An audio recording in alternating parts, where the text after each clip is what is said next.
Good morning, everybody. Good afternoon and good evening to you. Happy Saturday. And welcome to another day in Azeroth. I appreciate you guys being here today. Barton, Bandit, Monica, Mendy, Dragonsbane, Lael, Towan, Jonathan, Eric the Red, Amy, Ilpo. Welcome, everybody. You're surprised I'm streaming today? I mean, I've streamed like 75% of Saturdays recently. I didn't stream last Saturday.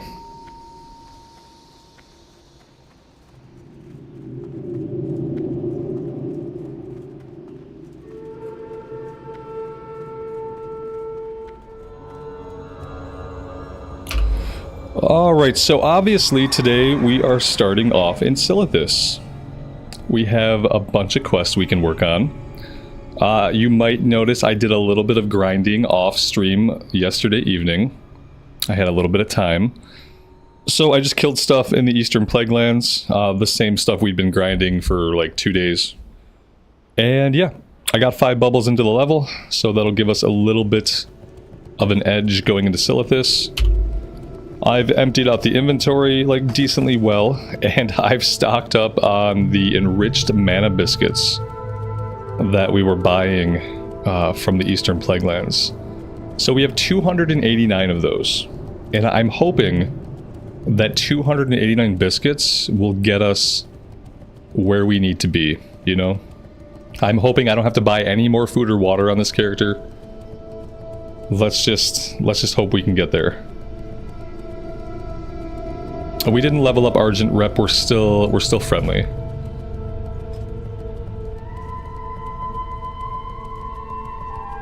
There we go. I mean, we're pretty close to Honored, but not quite.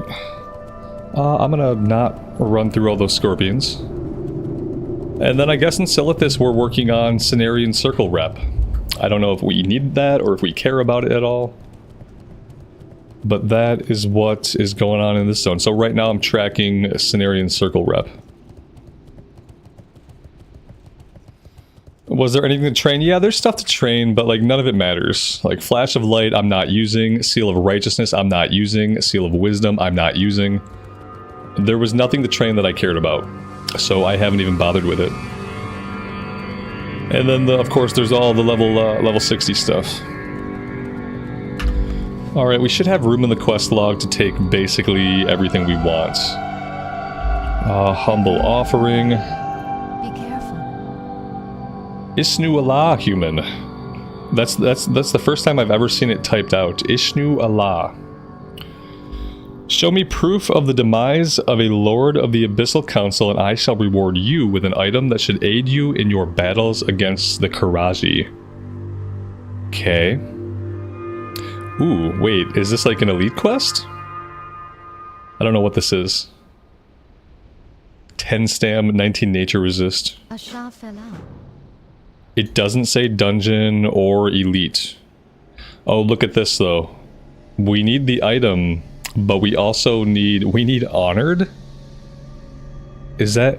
I'm pretty sure that's what this is saying, that we're currently neutral and we need honored. I don't think we're gonna get honored.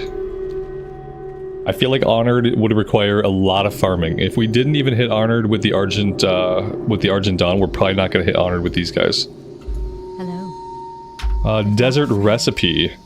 Adapting to life in the desert has been difficult to say the least. Not only do I miss the birds and trees of Aberdeen, but our food selection is severely limited by this arid environment. I'm trying to learn about desert herbs, but there aren't many.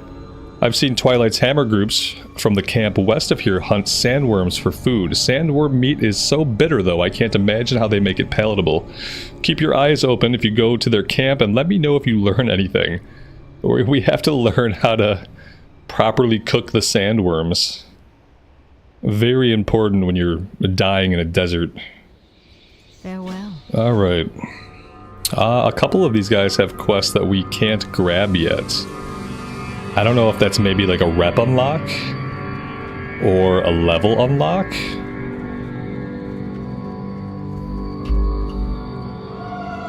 Let's see. Oops. Deadly Desert Venom. Beatix Ficklesprag, at your service. My cousin Noggle makes a living gathering rare herbs for Cenarian Hold Alchemist. Or used to, anyway. He came back from his last trip with a strong poison running through his veins. I've managed to slow down the venom, but to fully neutralize it, I need poison samples from whatever stung him. Noggle arrived from the north, so I'd bet my shirt Stonelash Scorpions or Sand Skitters did it. Okay. I got hung up on the shirt thing. Okay, so here he is. He's not doing good. Alright, there's probably a couple other ones. Not in here.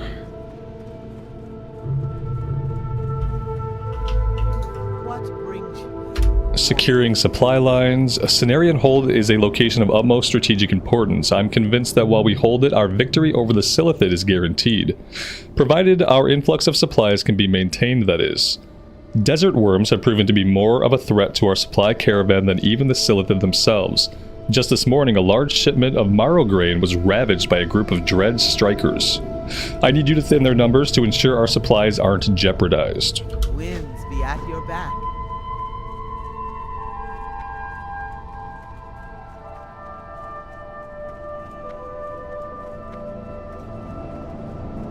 Great to meet you. The Twilight Mystery. A camp of Twilight's Hammer cultists once thrived northwest of here. If you were to venture there now, you'd find the area swarming with elementals and nothing but scattered pieces of wood and canvas to mark the spot where the camp was. I've recovered a few fragments of clay tablet from their site, but I have too few of them to piece together anything useful. See if you can find the remaining tablet fragments so we can shed some light into the Twilight's Hammer's presence here in Silithus. Be good.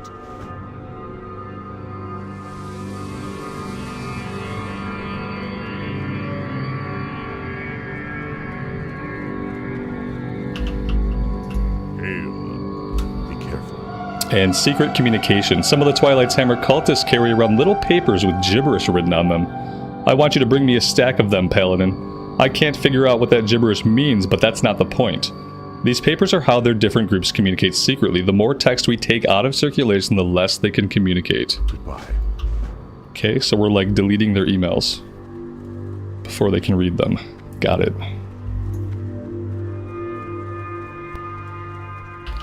This is a different interior that I don't think I've seen anywhere else.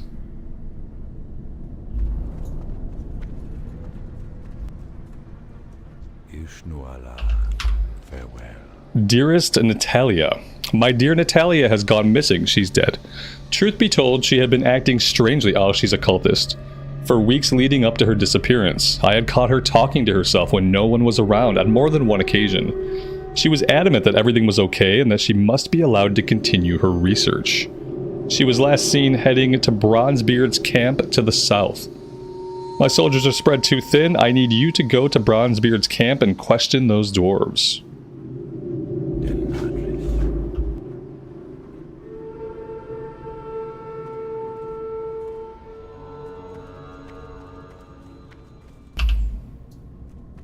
The quest window you're seeing that looks different is an add-on. It's called Dialogue UI. That's why it looks really good. There's another quest somewhere. Up. Way up.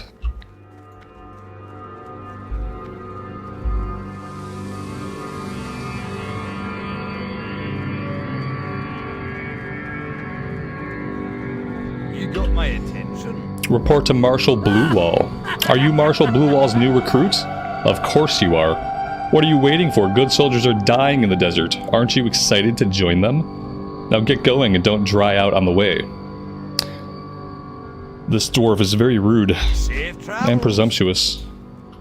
Let's grab the flight point. Good luck, friend. And then it looks like we have one more quest that I just haven't found yet.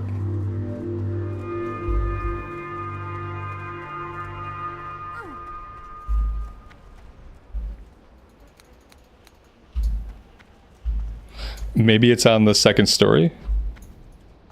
Now it literally marks it like right here. Oh, it's the poster. Of course it's the poster. Robert, thank you so much for the membership, man. I appreciate that. As for why it doesn't renew, I don't think they're set up automatically to renew. I think like if you wanted it to renew automatically, that might be a setting, but I'm pretty sure like by default it's like 1 month at a time. Which, you know, to me is better than like, you know, you have like a sub and you just forget about it, and then it charges you for like 2 years, and then you realize, oh my god, I still have this auto recurring sub.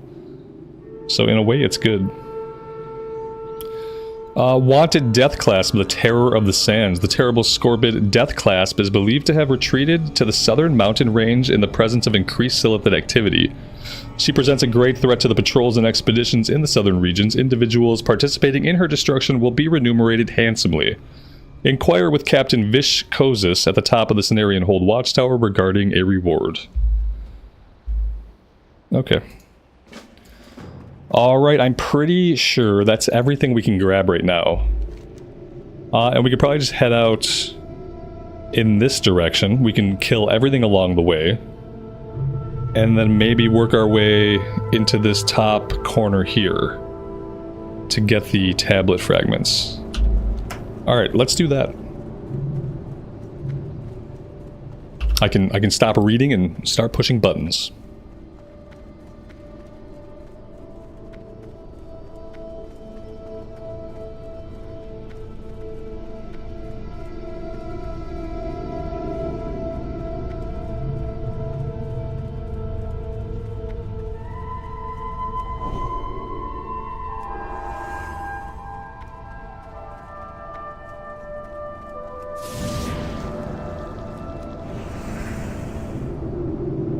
I've gotten so used to having Exorcism be part of our rotation, it's going to be really weird to just not be able to use Exorcism at all. We're back down to a 1-button rotation. Go to the Bronzebeards first? Yeah?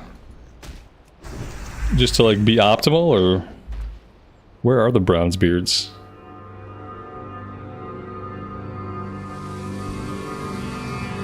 I don't even know where they're at. Oh, maybe over here. No, this is Marshal Bluewall. They have more kill quest. Over to the right side.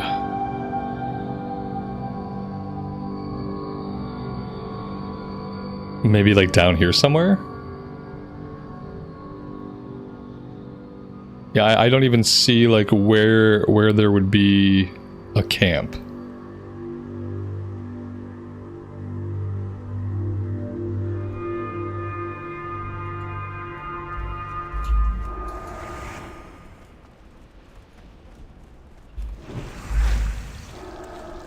You'd think I would have like some kind of marker on my minimap. Just south of the securing line thing.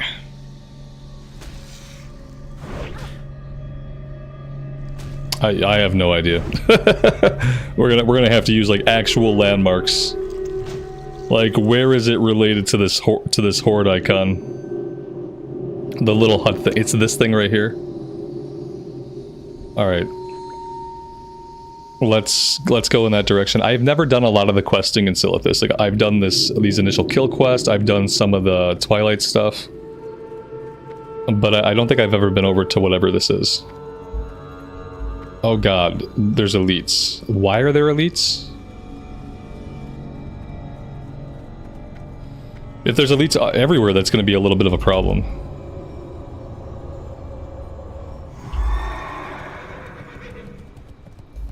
Yeah, this is going to be an issue.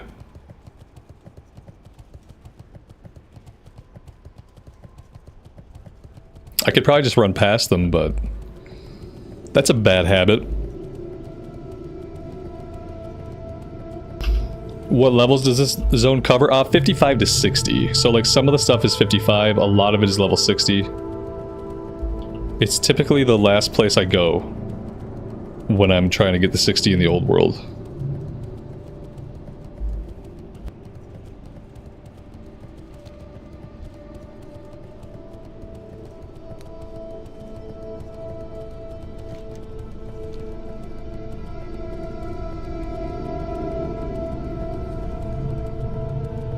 Okay, what do we got? We have night elves. I don't see dwarves. I see night elves. I mean, I could fight my way in here. Like, that's fine. Oh, I can use exorcism. That's actually awesome.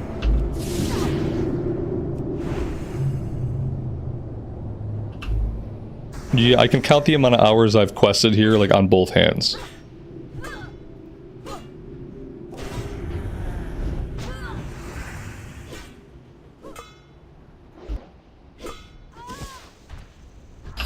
Oh good, we kill the mob, and then it turns into another mob. Why did the ghost turn into a drone?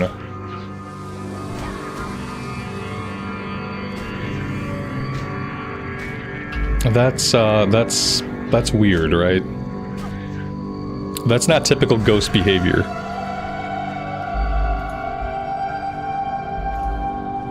I hope that's not like 100% gonna happen with every mob we fight here. That would be really annoying. I'm also not convinced that I'm finding dwarfs here.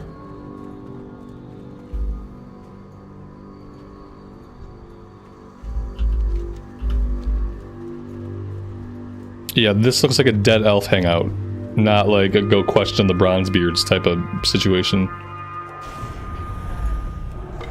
So, I don't know. I guess we're back to the drawing board on that one.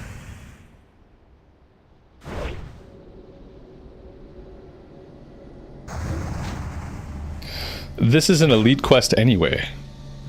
Yeah, I don't know. I think I'm gonna do with the quest that I have, and if I get sent to a place where they have more quests, then I'll get more quests. And then if not, we'll figure it out later.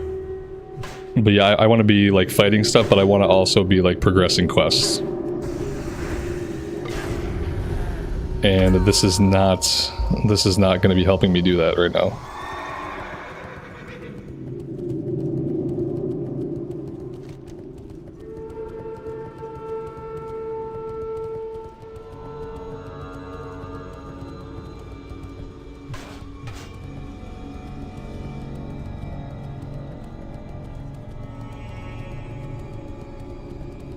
Yep, I'm gonna stick to my original plan. I like my plan. My plan was a good plan, and that's the plan that I'm gonna do.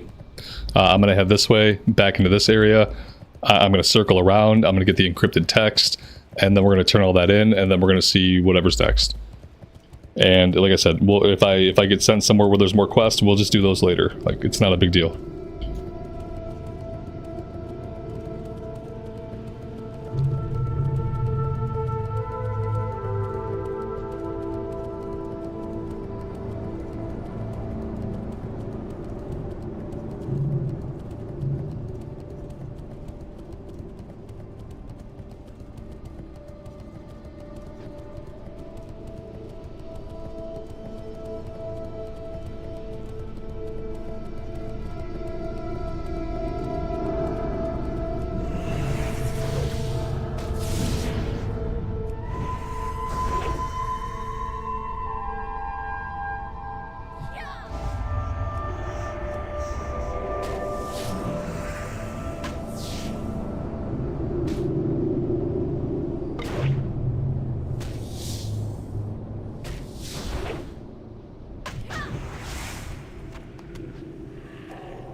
Yeah, not being able to use exorcism is going to suck.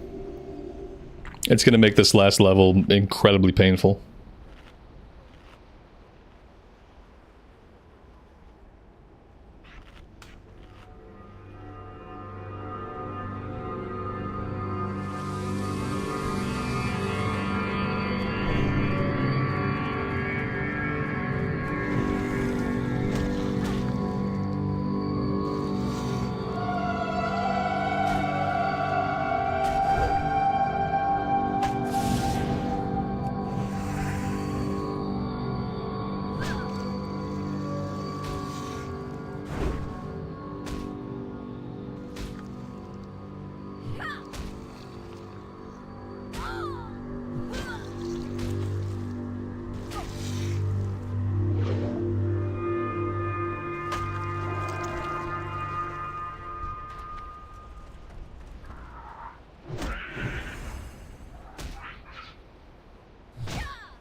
I also redid some of my keybinds. So that's probably going to take some time to get used to. So if you see me casting a heal when I should be doing like a poison cleanse, it's because I changed my keybinds.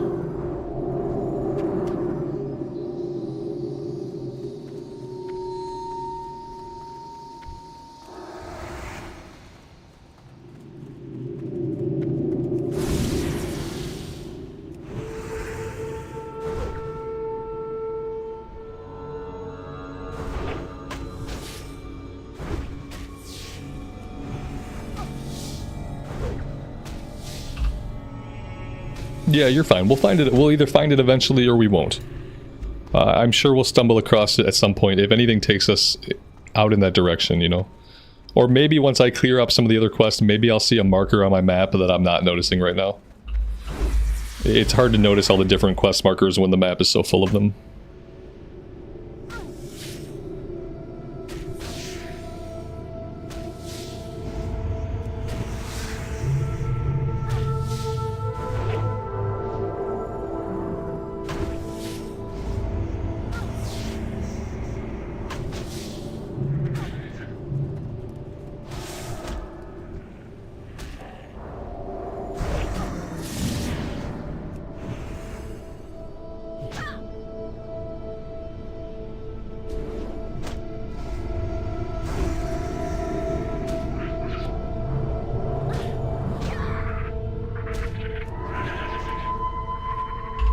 My god, if you're a melee class that doesn't have like a poison cleanse, your entire experience from like level 50 onward just must be completely horrible.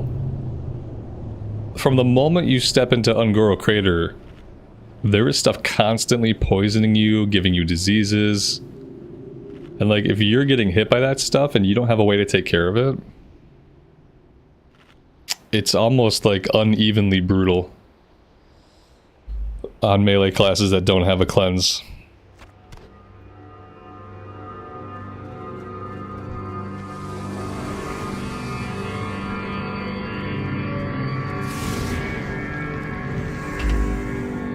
I guess the only thing you'd have going for you on a rogue or a warrior is that your kill rate would be a little faster. So maybe if you're killing stuff faster, you're getting poisoned a little bit less.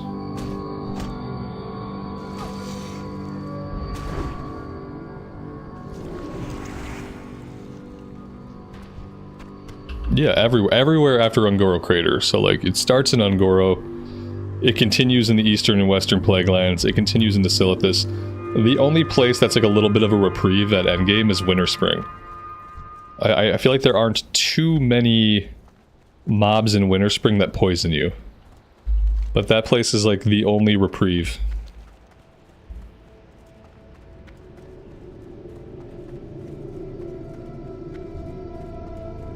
Yeah, I guess with first aid you can make like anti-venom bandages. I've never really like focused on making those. But yeah, if you're a rogue or a warrior, like that would be absolutely essential.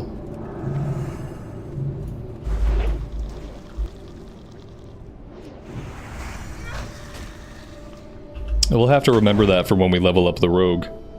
To always try to have like anti-poison items on us.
The grinding here seems like it would be really good.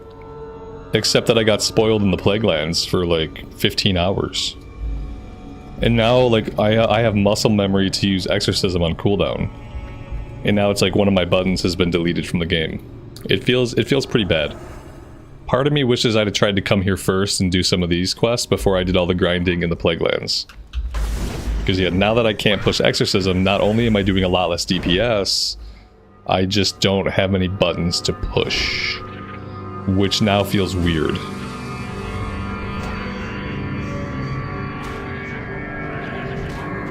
I mean, I guess they'll keep me busy pushing my anti-venom button. So at least I have that.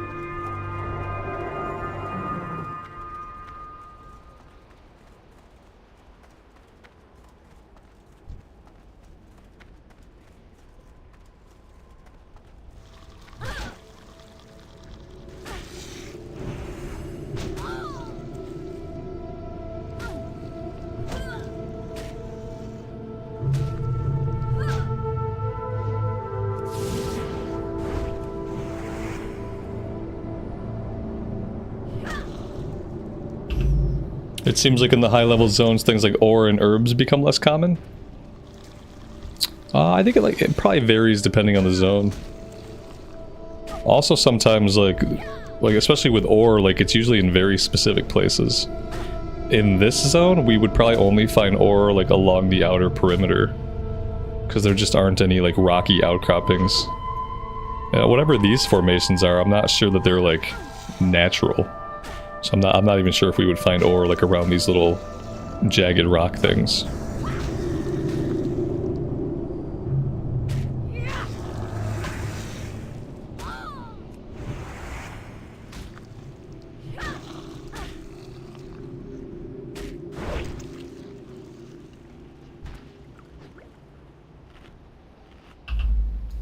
Yeah, they seem like crystal structures. I don't know for sure. Like they kind of make me think of like the old gods, and like the fact that I think there was like old god blood here, or maybe one of the old gods' bodies like was buried here somewhere in this zone. Pretty sure there's at least one old god like buried underneath the zone somewhere. What's the plan when I hit 60? Go again. I think we're gonna start up a hardcore run for No Death November.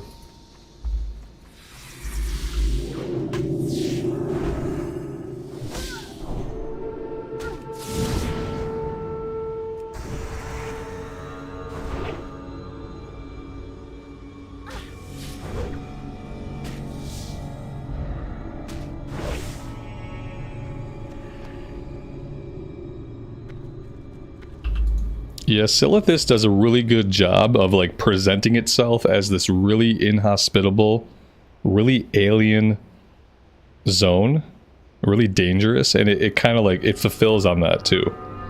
Like, it is inhospitable and dangerous. The mob density is really thick, there's lots of creatures running around. Like, everything you can see in the distance is alien and terrifying. Yeah, you think this is a tornado, but it's not, it's worse. It's a swarm of Silithid. It's definitely like a zone with a very powerful vibe to it. Definitely a great endgame zone. It's a bugnado. Yeah, it's not a normal tornado, it's a bugnado.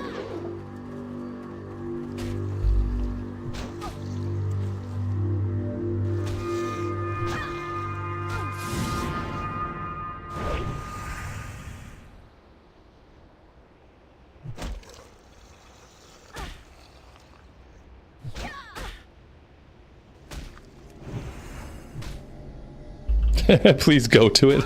Yeah, we could probably get closer to it. I don't know if we can get to it. I don't know if we can get to it. But eventually we can check it out. It's behind like some mountains. What mountains would those be? I feel like it's probably like somewhere kind of out of reach. This one you can walk right up to this thing. Not sure about that one.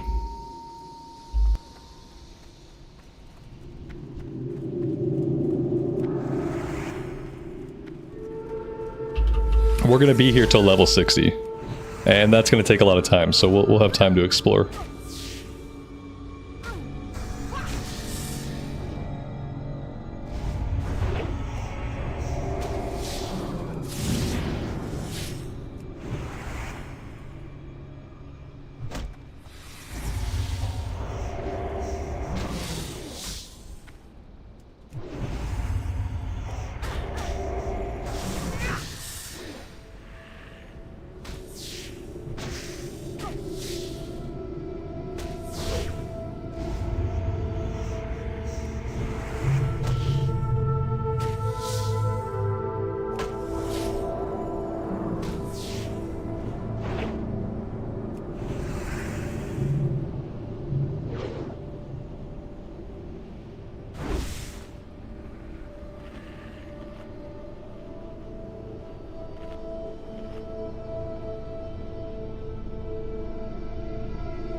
Mantar, good evening, buddy.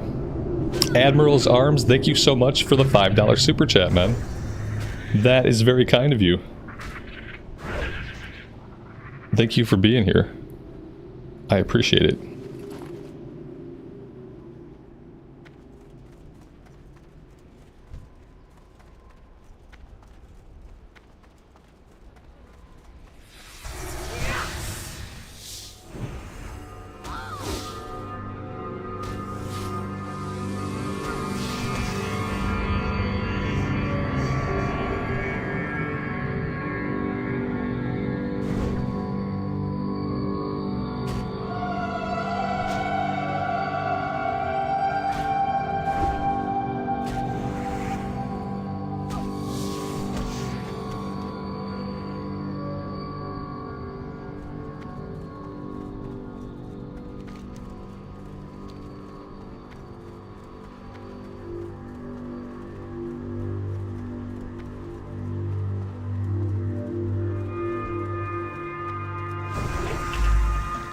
Am I having a chill weekend so far? I mean, yeah, it's been pretty good so far.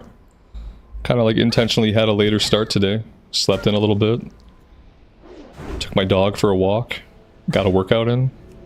It's been like a weekday, but it's like a little bit later, which is kind of how I like Saturdays to be.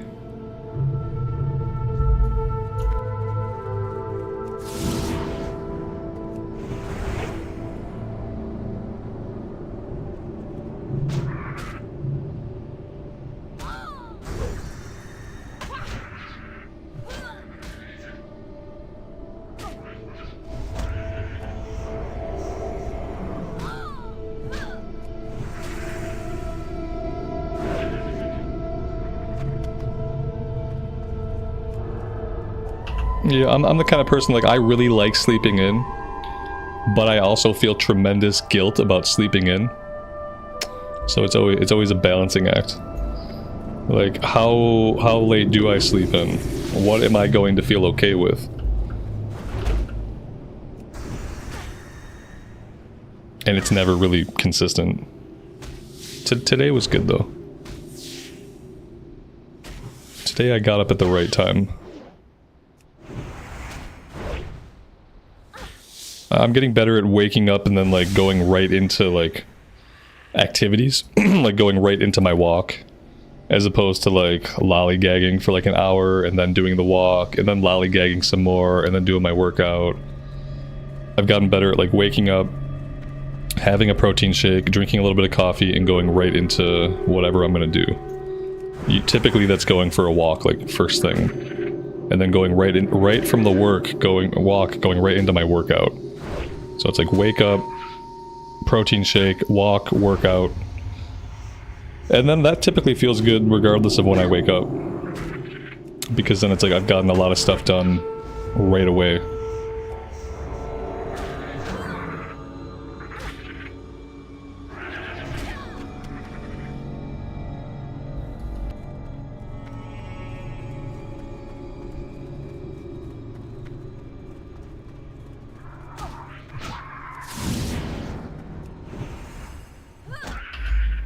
I always think I want to like wake up, have my coffee, turn on the news, like watch the news for a bit, catch up on things, and then go for the walk. But it's like, when I do that, it feels so like counterintuitive. It's like, okay, I just woke up, and so now I'm gonna sit on my ass. Like it just feels weird, the concept of like, oh, let's wake up and relax with a cup of coffee. It's like I don't need to relax because like I literally just woke up. I've been laying prone for 8 or 9 hours. So yeah, I've started just to like get up, start doing things immediately without really having that like lazy time where I'll watch like the real news, I'll watch some WoW news, and then like 45 minutes later I'd be like getting into the walk, getting into the workout. I'm like skipping that part of the day. It's felt better.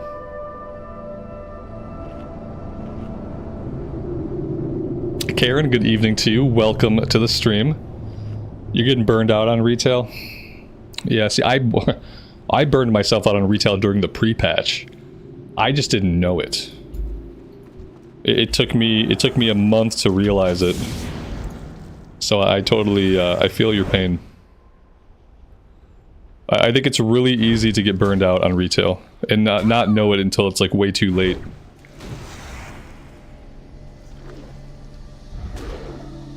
Because like you just get into a flow with it. It's very good at like lulling you into a flow of gameplay. Like regardless of whether or not you're hyper enjoying that gameplay. Like see the 27 characters that we leveled up in the pre-patch event. Like it was very easy to get lulled into like that repetitive gameplay. But it was harder to realize that like while doing that I was actually like pretty burned out. So yeah. I get it. I've been trying to play a little bit of War Within each day to get through like the questing, and I'm still like coming out the other side of my burnout, I think.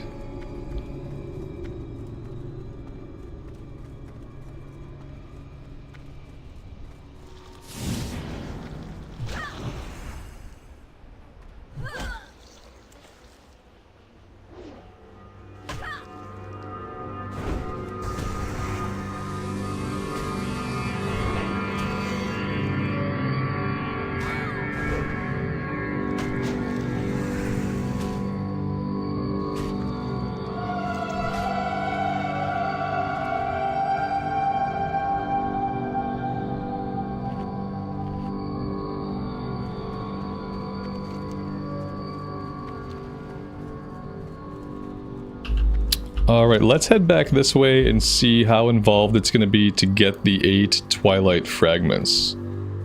I see wind elementals that we don't really need to deal with, but let's go ahead and see like what they can do. We do have a quest from the Plague Lands to collect a bunch of elemental cores. Like, I don't know if maybe these guys can drop those elemental cores or not. Apparently I'm not tracking any quests from anywhere else.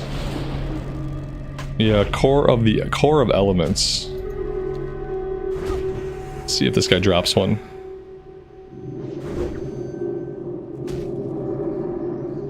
They kind of beat the crap out of us. They do drop cores of elements though. This quest, I have no idea how much XP it's worth. Okay. It's probably worth like 6,600.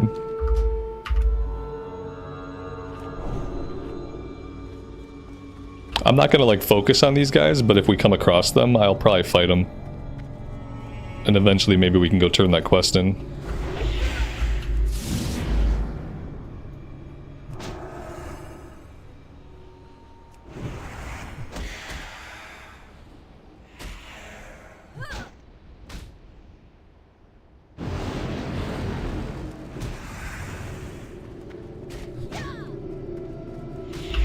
These guys hurt, though. They hurt a lot. They are consistently dropping the item we need. So at least there's that. We'll try the rock elementals, see if they hurt a little bit less.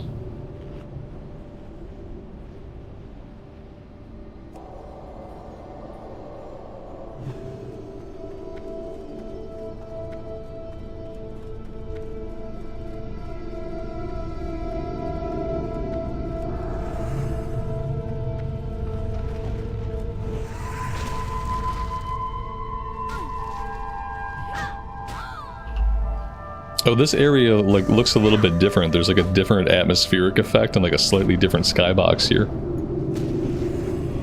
I wonder what's going on here.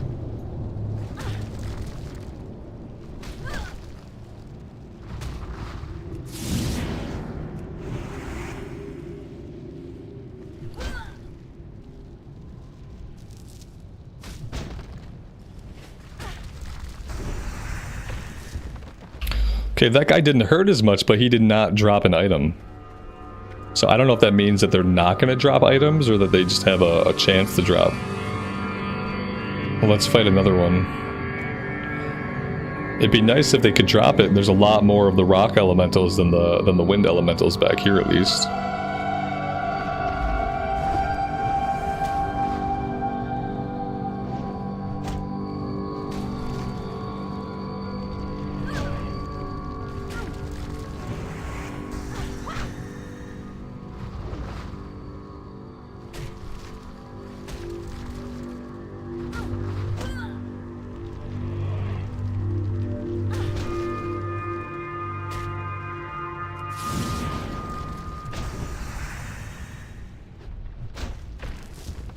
Yeah, I don't think they drop it. The wind elemental's really consistent. These guys are 0-2.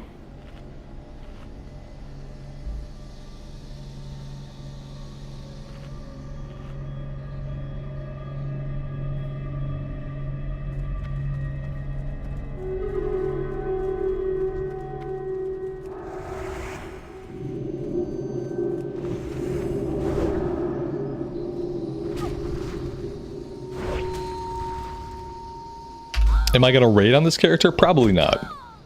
When I'm playing Classic Era, like, I'm really in it for the journey. And if I want to raid, I'm probably gonna do that in a different version of the game. If I want to raid, I'm probably gonna do that in Cataclysm, or I'm gonna do it in Retail. It's not really why I play Classic. It doesn't mean I wouldn't pass up the opportunity. Like, if somebody invited me to a raid, I would go. But it just means, like, I'm not going to seek out a bunch of raiding. I'm never going to be the person that's, like, raiding Classic every week, like, weekly raids. If I want to do weekly raids, I'm going to do it in a different version.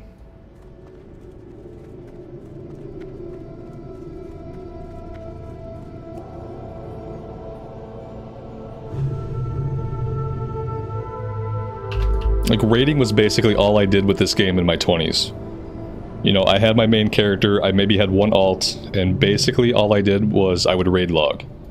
So I had a big part of my life, like from Wrath of the Lich King into Cataclysm, I skipped Mop, came back for Draenor, Legion, and by BFA I had to quit.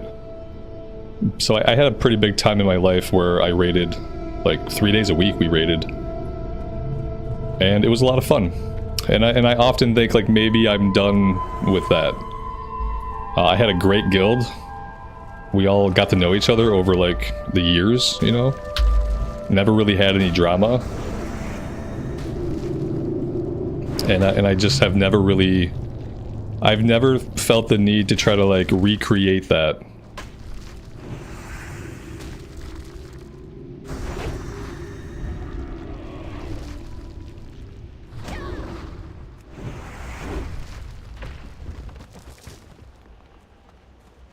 And when it comes to, like, joining a guild, like finding a guild to join who are actively raiding, like, I'm just really lazy about it.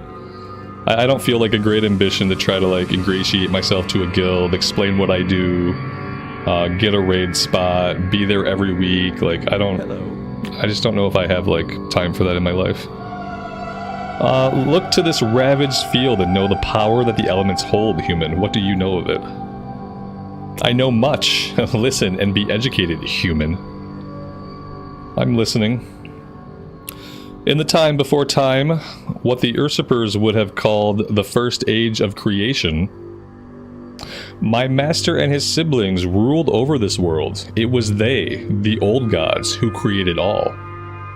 And it was they who would ultimately be cast down by those that would call themselves Shapers.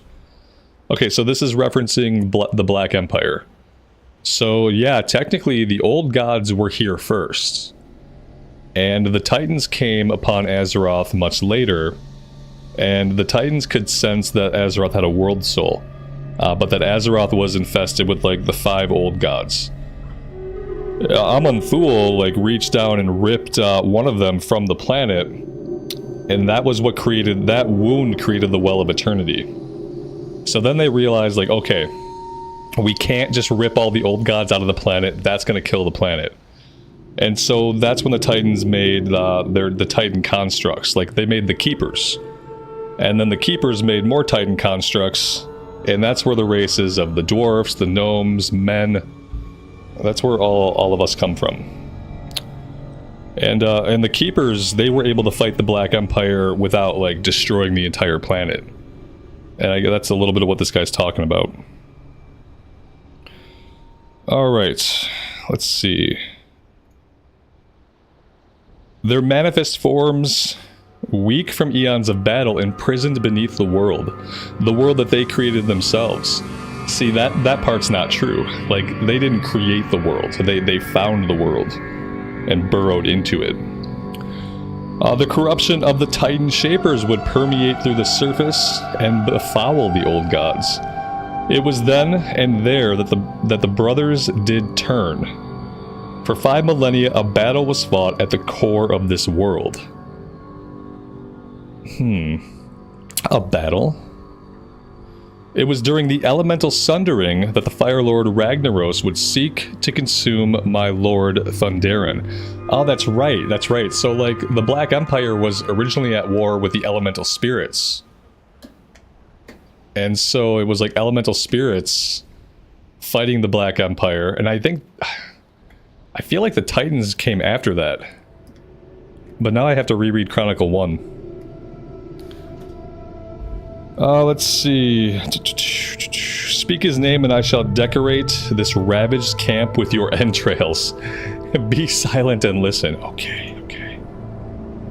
It was the lieutenants of Ragnaros, Geddon and Gar who would perpetrate the betrayal against my lord. Thundarin was caught unaware. The Fire Lord's advances were wholly unknown to Thundarin. Before my lord could react, Sulfuris, legendary hammer of Ragnaros, would strike an unmerciful blow. Thundarin fell, utterly defeated. The Fire Lord feasted upon the essence of my lord, but was unable to consume him entirely. So what did Ragnaros do next? What little remained of Thundarin's essence was stored within a talisman of elemental binding. Ragnaros then shattered the talisman in 2 flawless pieces. The pieces assigned to his lieutenants. Have a good one. Okay. When WoW lore was actually interesting. Yeah, exactly. WoW lore was interesting before WoW tried to have, like, an MSQ in the game itself. You know what I mean? Like, the best bits of, like, WoW story is the stories that you glean from reading the quest, from reading the lore tidbits and the books and stuff like that. Whenever they started trying to have like a solid in-game step-by-step MSQ with like main characters, that was when like the ambience of the world, the vibe of the world, when everything kind of started to like not feel as good, to not feel as mysterious. That kind of started to, like, by Mist of Pandaria, like, you could even say Cataclysm, but, like, definitely by Mist of Pandaria, there was a stronger, like, A-plot narrative woven into the questing. That you were kind of following, like, these main story beats in certain characters, like Anduin, you were following him around, he was getting into trouble. But then by Warlords of Draenor, like, by Warlords of Draenor, we were on a story on rails, basically. Like, starting with the opening cinematic, fighting our way back through the Red Portal, Like Draenor was like the beginning of like the main MSQ. And yeah, it didn't make the game better. That's for sure. It didn't make questing better. It made questing kind of feel worse. Because the thing is, like, when lore and story are ambiguous, you can take it or leave it. You know what I mean? When it's things that are hinted at and spoken of, and it's like it's not dragging you along a narrative, you can take the story or leave the story. You don't really have to care. It can be awesome to you. You can just enjoy the world. But when you're on a rails, like point by point story that's like hitting you every step of the way with more of its story, if you don't like that story, you're gonna disengage from the questing and you're gonna disengage from the game. So like when you tell a direct story, you're taking a chance that like it's gonna resonate with some people and some people are gonna like it, but other people are not gonna like it. When you leave it ambiguous, it kind of opens it up to more people to just kind of casually enjoy the world that you've crafted. That's my opinion anyway. If you have like a big open world game, it's better to leave as much of it mysterious as possible. The mystery is always going to be more appealing than being told. Like, than being told, this is how it is, this is what's happening, let's follow it plot by plot by plot. Like, the mystery is always going to be better for a game that just has like a big open world where you go to a lot of different zones.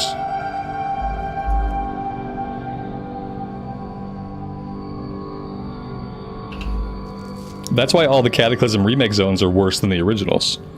Because they remade the zones and whatever, they physically look different. But they're also dragging you on like a very specific narrative in each zone. As opposed to just kind of telling you about like some of the problems that are happening, some of the mysteries that are going on. Each zone came to have like a very direct, very linear story. And so like in Cataclysm, the zones that they touched the least ended up feeling the best. Whereas the zones that they were very heavy-handed in recrafting, like the story elements, are the worst. Like zones like Red Ridge with the Rambo story, Westfall with the murder mystery story of the Defias Brotherhood. Like any zone where they went in heavy-handed and like crafted a very linear story for the zone sucks.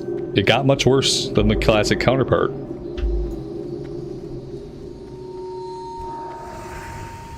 Dustin, good afternoon, buddy. Welcome to the stream.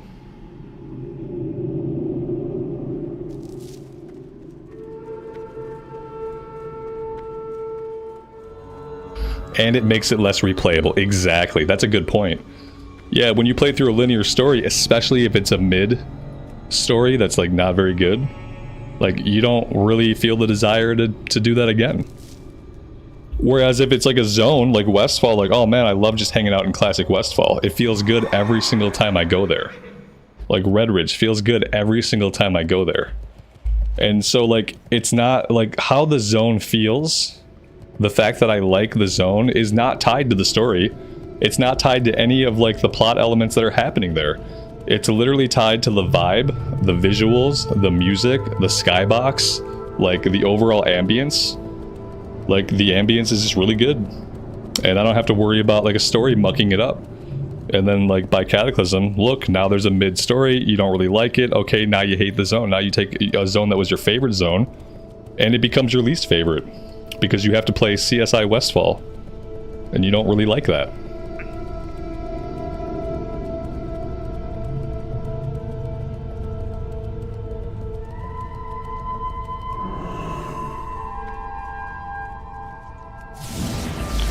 See, I feel like the lore in retail is okay. Like the lore, like things happening on a bigger scale. The concept of the things that are happening on the macro scale are interesting. It's the micro scale, moment-to-moment story that I find kind of boring. Like, and the way that the bigger plot points are expressed, like, through the story, I find kind of boring. But I generally like the bigger scope, like, direction of the lore. I like finding out more things about how the Titans are kind of jerks. So the Titans are, like, they're out for themselves. They have their own agenda. They force order upon people. They are not the good guys. I like that direction of the overall lore. And I'm interested to see, like, how that plays out. I'm interested to see like what happens when Azeroth cracks from its egg. Like There are big lore things in Modern WoW that I'm really interested in. But it's like the moment-to-moment storytelling that you're forced to go through is meh. And often doesn't really, like, address in a good way, like, those big lore moments and those big shifts, like, in the lore direction. A lot of times you still have to piece that stuff together, even though you're being forced through a very linear story.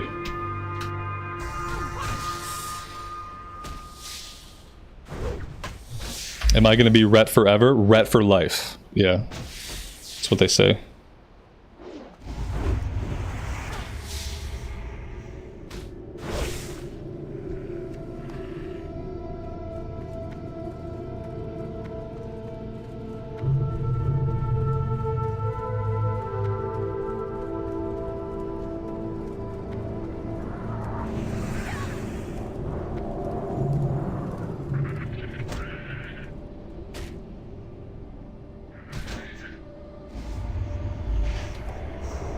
Yeah, the game was better when it was full of hints, full of history, and full of mystery.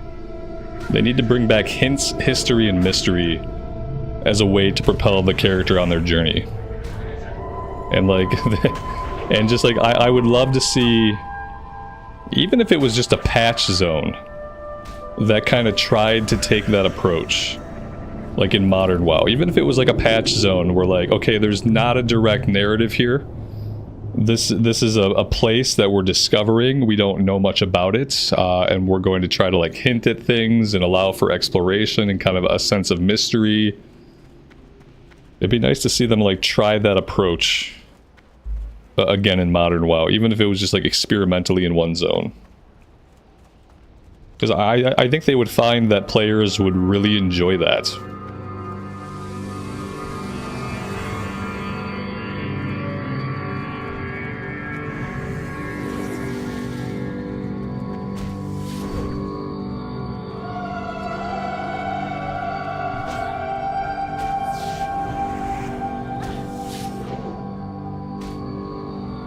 I almost want to say like Zereth Mortis. Zereth Mortis was almost like that. There was a main campaign that we played through in Zereth Mortis that like kind of makes it not like that, but parts of Zereth Mortis were kind of like, okay, there's this mysterious zone. There's these hints about like things that are going on. It's just that like nobody cared about the Shadowlands lore. So like the zone itself was good. It was beautiful, had good music. It seemed it was a place you could spend a lot of time. But like nobody cared about it because nobody cared about Shadowlands lore at that point. But the concept was kind of like sound.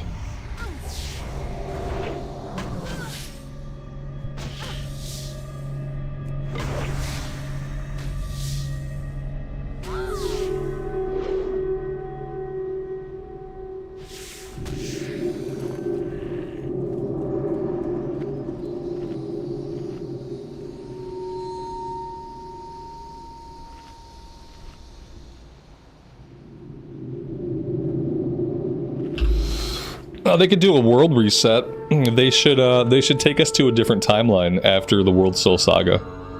That's what I would do. If I were in charge of rebooting World of Warcraft and like kind of taking it more back to like some of its roots, like gameplay wise, the best thing you could do is like, let's go to a different timeline.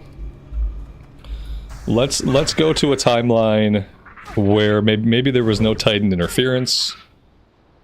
Something like that, where like we could have our current characters, but we could end up in a place that we don't know, where like we don't know the whole history of the world.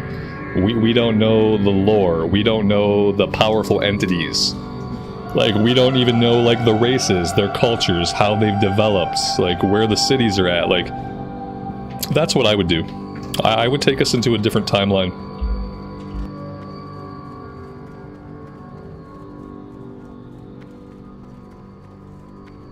Because yeah, like short of a different game entirely, that's the only way to get mystery back into it. Everything's been shown to us. Everything's been shown to us in Modern WoW. Like we've learned a lot about the cosmos, about all the characters, about like what's going on behind the scenes with all like the systems and the magics. Like we know everything. And we're just every expansion we peel away more of the onion. And so the only way to like to have a whole onion is to be in a place that we don't know anything about it.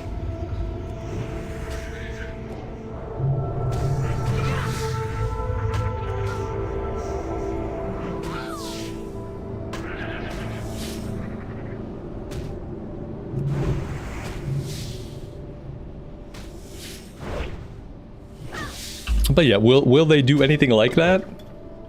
Probably not. Probably not. Probably not. Yeah, we can't count on them to have to do anything quite like that. Tim, good afternoon to you, man. Welcome to the stream. Thanks for being here.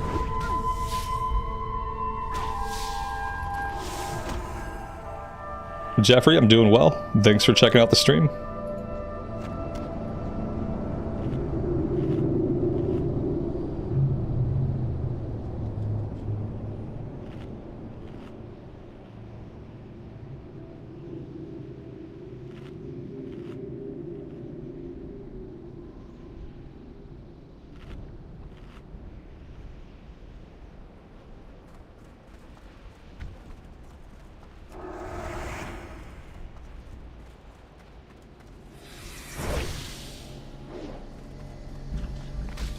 And it's kind of like, even though every expansion, you know, every expansion we get 4 new zones.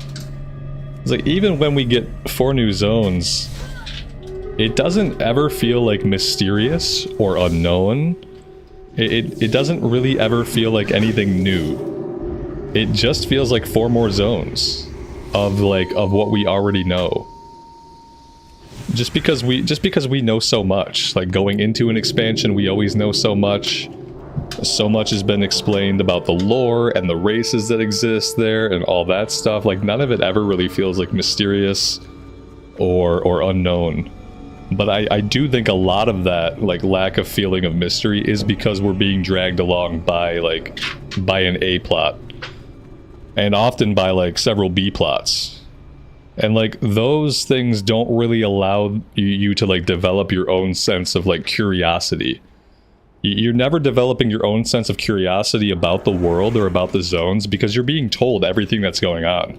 You're being led by the nose through a story, whether you like the story or not, and it doesn't give your own imagination, like, any purchase, any chance to, like, play. You can't look off into the distance and wonder what something is because you've already been told what it is. You're actually headed there to kill a bad guy, and they've told you everything about the bad guy, their history, what they've done, who they are, etc.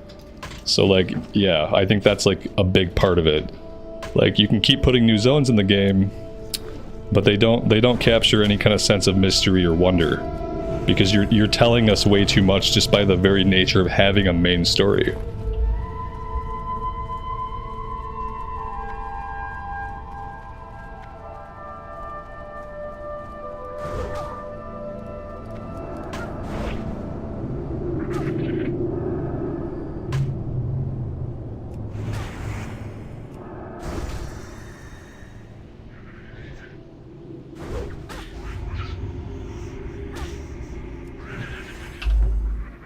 And the funny thing is this, okay, this is why it could work.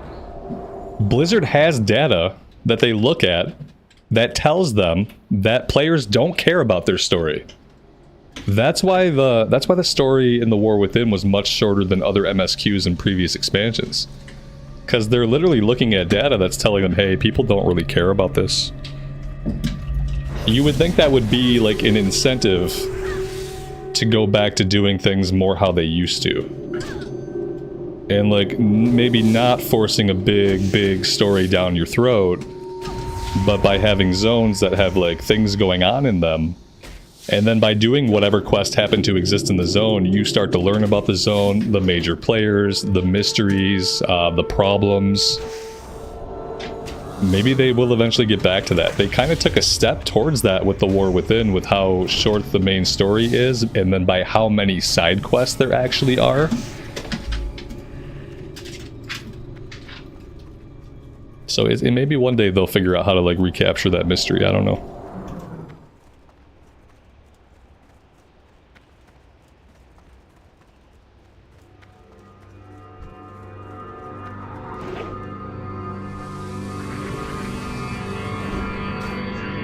Yeah, because the thing about having a main story is like everybody gets subjected to it, even people who don't care about it. Whereas when it was just quests, you could just not read the quest. You know, the quests were completely optional. You don't even have to deal with it. You just take all the quests, you look at your quest tracker, and you go do them.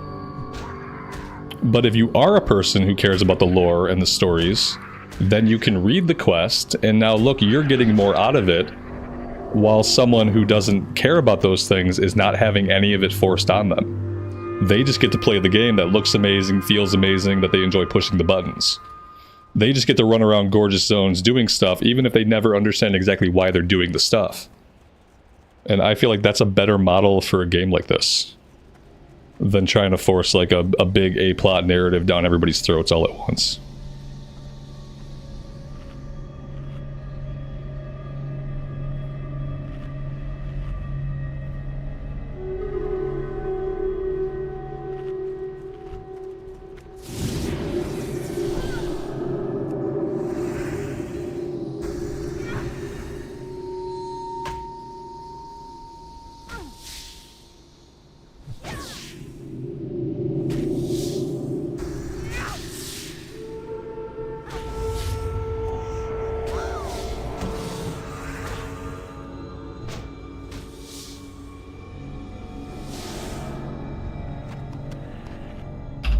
And like the thing is, like, even someone who doesn't care about the story, someone who doesn't want to read any of the quests, someone who just wants to play the game, if you craft good zones, that person's imagination can still gain purchase.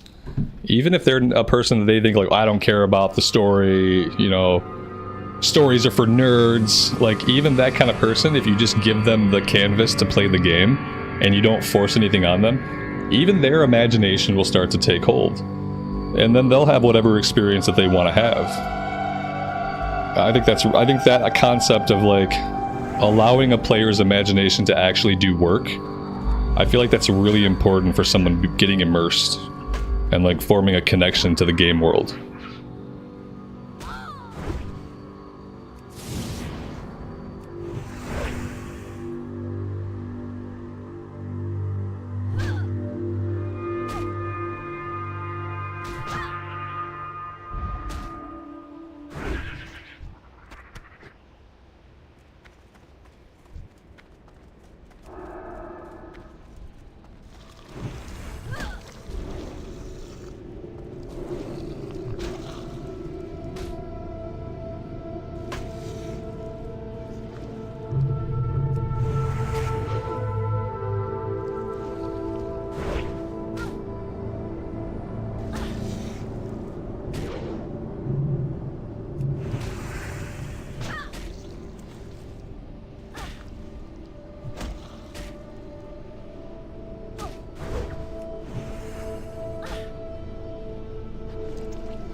What I used to get really excited about back in the day when I first started playing was opening the world map and just like looking at like all the different silhouettes of the areas that I hadn't been in yet and thinking like, or yeah, like you said, like seeing them when you fly over them and just thinking like, oh man, like I still have so many more places to go. I still have so much to explore. And you know, when you just consistently release 4 new zones every expansion, you kind of lose that aspect of like your world building. Then suddenly, like weirdly, when you look at your world map, it's a bunch of little areas that are for some reason all neatly divided into like 4 or 5 zones, as opposed to being like 2 continents that are like a mismatch of different sizes, shapes, and different environments. I feel like the idea that like every expansion we have to then like we're gonna release 4 new zones, it just makes the world seem boring. You don't even really like look forward to it, because like once you just see them, you can see a screenshot of each zone and you know, okay, look, I know what the zones look like. I can look at one screenshot from each of the 4 zones and like I know what the aesthetic is that they're going for. Okay, cool, I've seen everything there is to see. And it's like there is no sense of like exploring. There is no sense of like, I'm looking forward to seeing like what lays ahead. Like you already know what lays ahead because you saw the 4 screenshots. And that's all you're getting is the 4 new zones, so like, congratulations. It's almost like maybe every expansion doesn't need 4 new zones. Maybe some expansions should have like 10 new zones. Maybe the expansion after that should flesh out some of those zones a little more. You know what I mean? Like maybe you build a world that kind of makes a little bit more sense and is a little bit bigger, feels a little bit bigger, feels a little bit more mysterious, and then like you add to the world that you're building, as opposed to just like making up 4 new little zones every single expansion. That all kind of exist in like their own microcosms. Like zones existing in microcosms of 4 doesn't make the world feel bigger or better, like in any way. And it almost becomes wasted development effort, as nobody ever has a reason to revisit those places. Tim, thank you so much, man, for the super chat. I really appreciate that. Thanks for the support, and thanks for being here. And yeah, if you guys are digging the content, if you're enjoying hanging out with us today, hitting the like button is the best way to tell the algorithm that. When the algorithm knows that you're having a good time, it's more likely that it will show the content to new people, and that our community can grow. So I appreciate those that do. Felt like Northrend was huge. Yeah, Northrend was before they adopted the whole like four zones, 1 raid, 8 dungeons. I feel like Burning Crusade and Wrath of the Lich King, they were more interested in like actually still building a cohesive world. You know, that felt big. Yeah, both Outland and Northrend were bigger expansions. And I feel like if you can't at least do that, if you're not going to like add to a continent or craft a continent, I don't think it makes a lot of sense to have like a bunch of like islands that are split evenly into 4 different zones.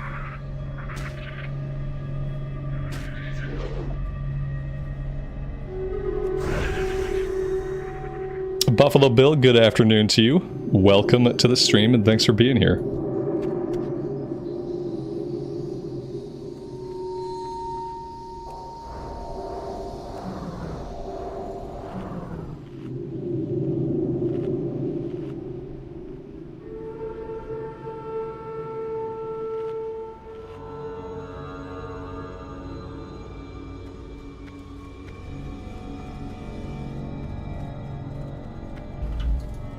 Yeah, TBC and Wrath of the Lich King were still able to capture that kind of like that sense of wonder.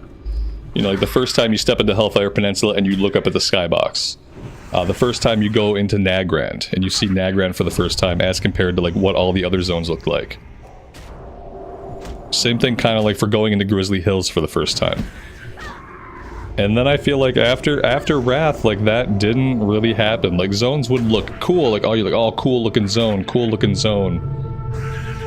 It just didn't feel as much of like a part of the world.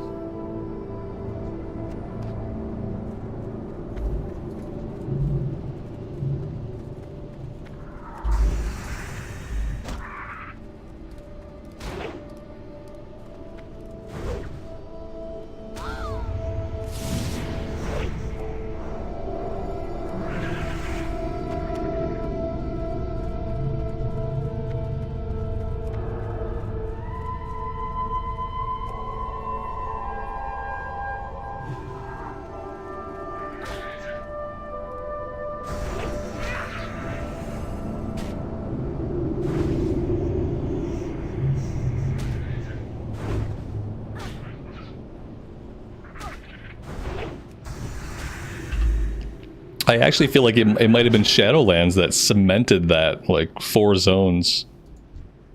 That 4-zone development cycle. Like, Shadowlands, the thing that made the game feel most like you were going through different theme parks. Oh, here's the Holy theme park. There's the Undead theme park. There's the Vampire theme park.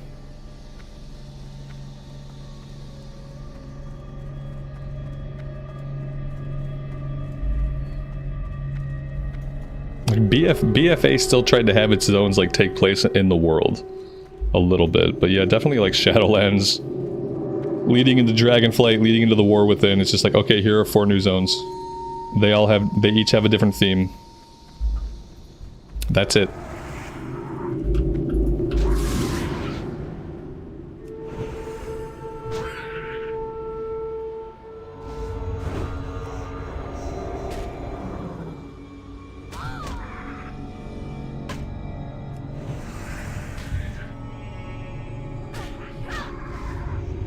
I could eat buff food if I had any buff food. Right now, all I have are mana muffins. I bought like 300 of them so that we would never run out. Oh yeah, the Shadowlands zones looked cool in the way that like a theme park would look cool. It's not that they didn't look cool. It's just that they did not feel like places in any kind of world. They literally just felt like gameplay theme parks.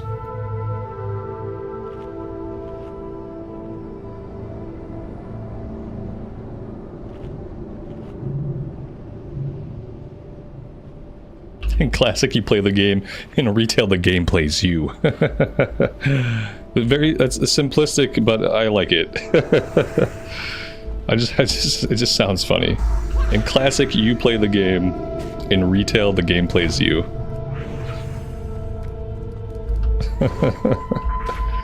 In Soviet Russia, the game plays you.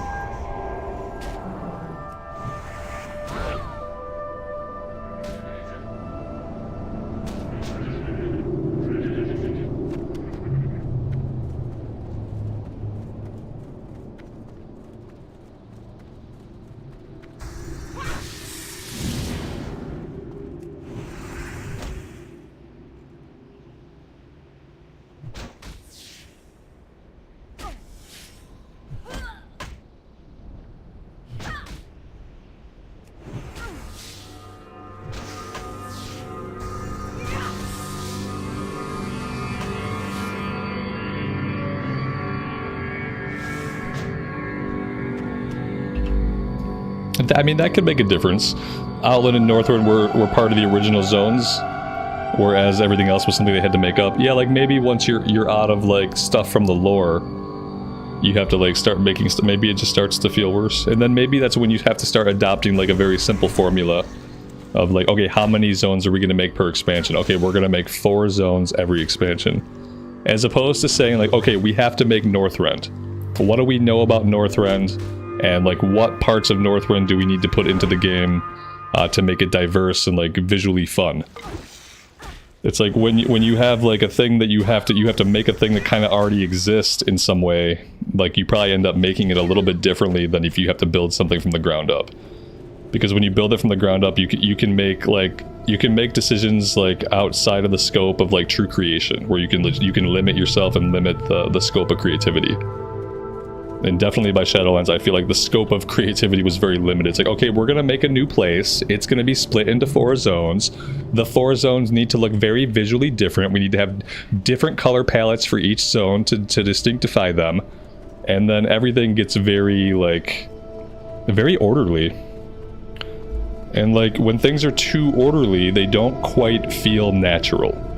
You can kind of see through it. There's no suspension of disbelief. You are running around in a place that was created for gameplay.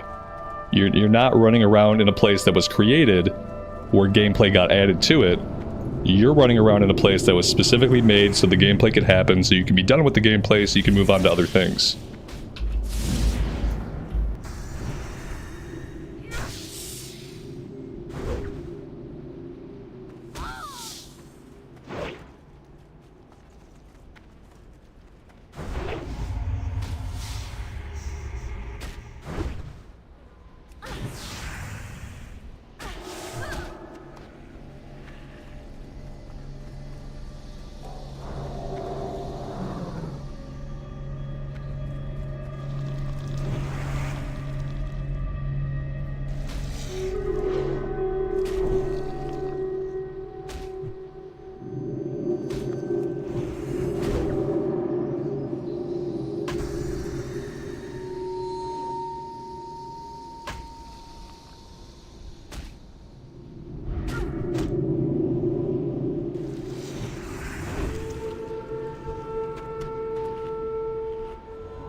We can eventually cook the sandworm meat.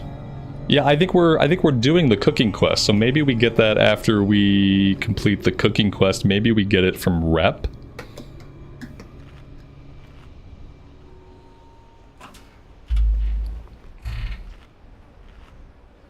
We'll see. Yeah, if we're gonna get it, we'll probably be getting it soon. Sandworm meat. We were doing some kind of quest that had to do with, like, the meat.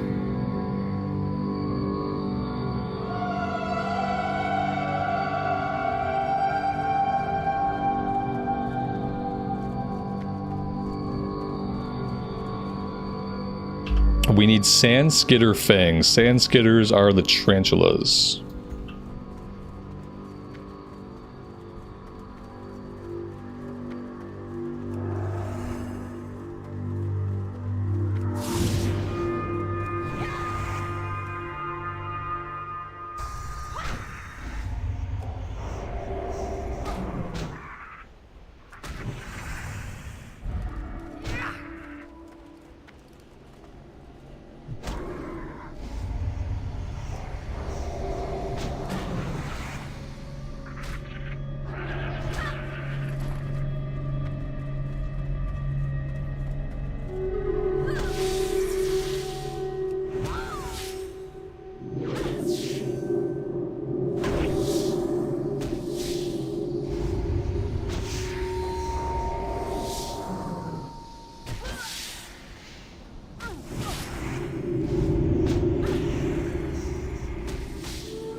Yeah, for this one, look for information about cooking sandworm meat at the Twilight's Hammer camp. Yeah. So maybe somewhere right over this one right here. We should probably let's head this way while we look for the rest of the spiders, and then we'll circle back down here to do the meat quest.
Looks like we have competition out here. Level 60 Troll Mage, also killing the spiders we need.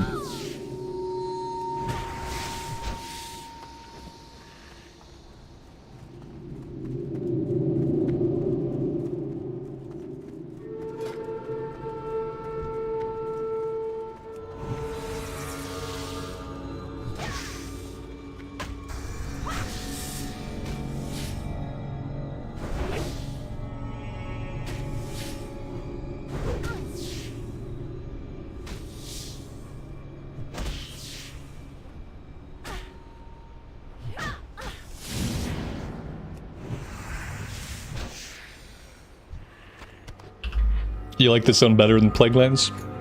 I can see why you might.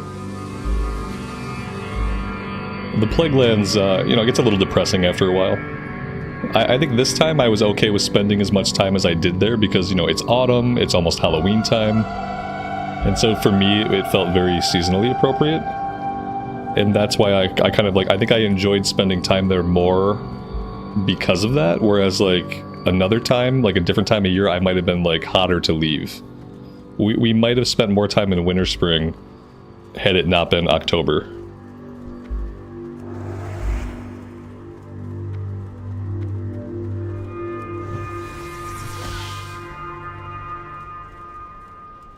It's nice that you have, like, it's basically like the 3 endgame zones.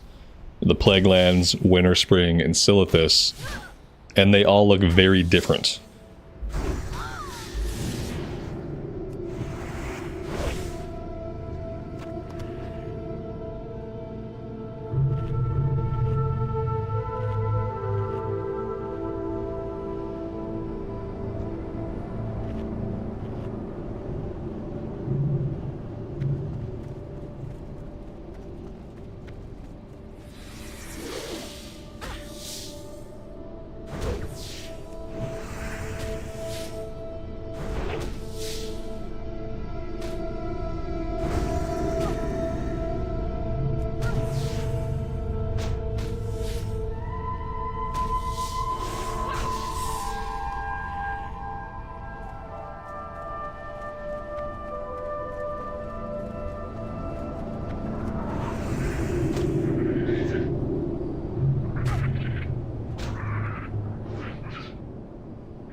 It's nice here today as well. Yeah, it's gonna be like 70 today, it's gonna be like 70 tomorrow.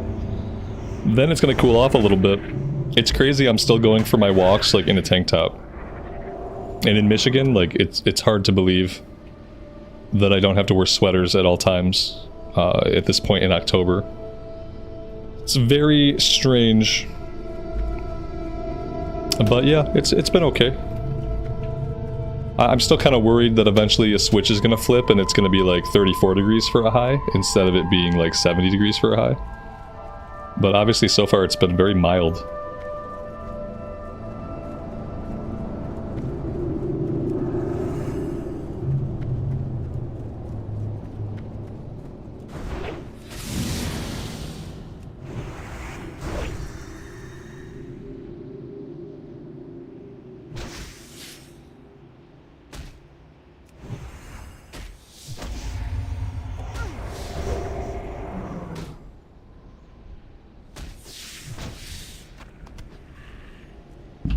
Yeah, I'm trying to enjoy it day by day. I'm going to enjoy it while it lasts. I do a pretty good job of getting outside and going for a walk at least once a day, sometimes multiple times a day. And just kind of like appreciating whatever weather we have. Knowing that it's probably going to get worse, like, soon.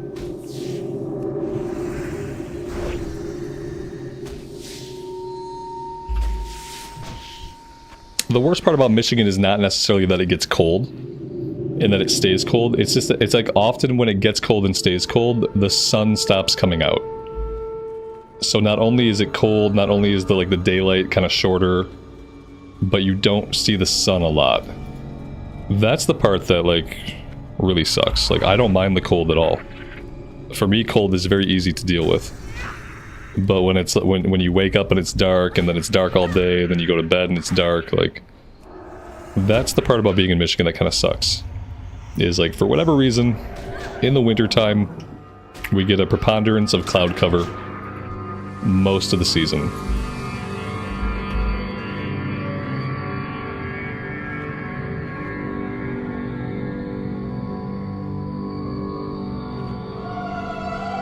All right, we got everything we need. Let's see.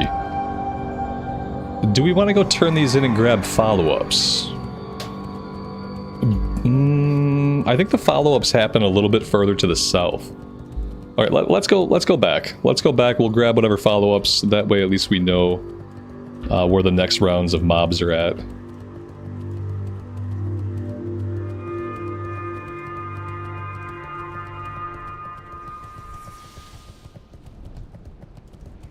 It's the same in Seattle with the cloud cover. Lael, your friend in the UK says the sun doesn't exist. Yeah, there are many places like that, I guess. Michigan is like that in the winter. In the summertime and in the spring and autumn, we get sunshine, but in the winter we really don't.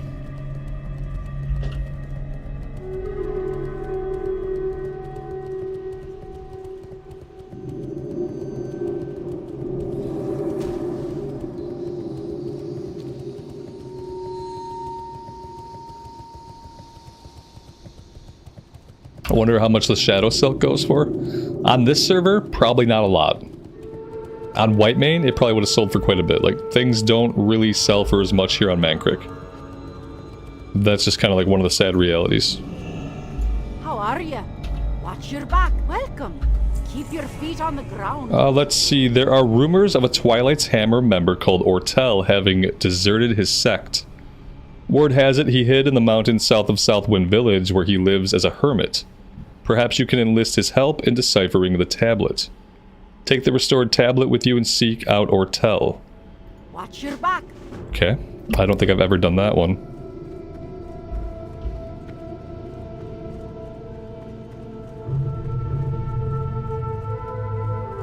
How may I aid you? May the eternal sun shine. Stepping up security.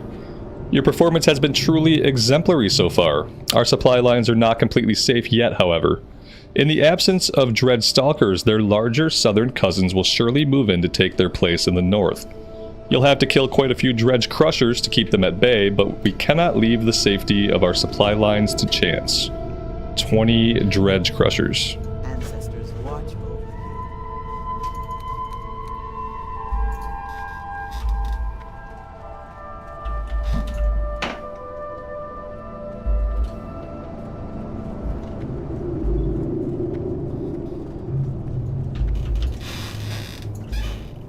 Welcome, friends. Blasted, the antidote didn't work. Noggle must have been stung by one of the stronger creatures in the far south. I'm going to need you to go there and get me some more samples. The good news is that since their poison is stronger, I won't require as many. The bad news is that there are more kinds of poisonous creatures crawling around the southern area, so you'll have to draw from more sources. Okay. 3 Stonelash Pincer Stingers, 3 Flayer Stingers, 3 Rock Stalker Fangs. Keep it real. Alright, so we got more stuff to do.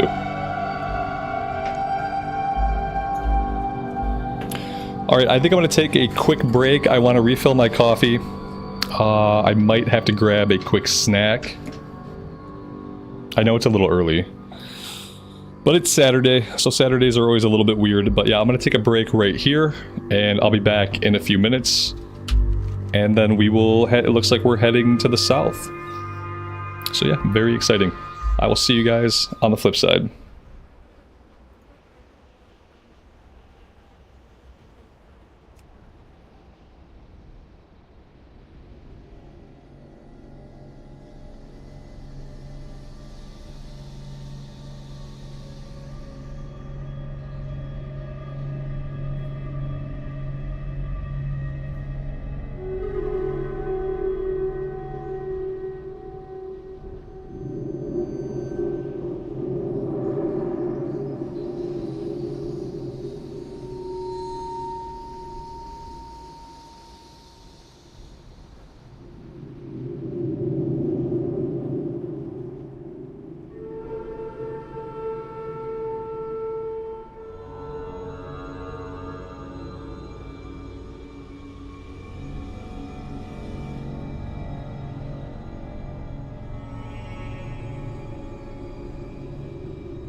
All right, let's get back at it, shall we?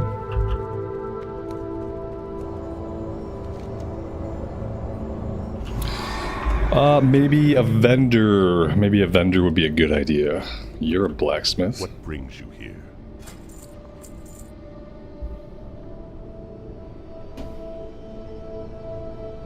Oh, this blacksmith sells actual crafting stuff. You have to be friendly with the Cenarian Circle, and you have to have blacksmithing 300 for these. But that's cool.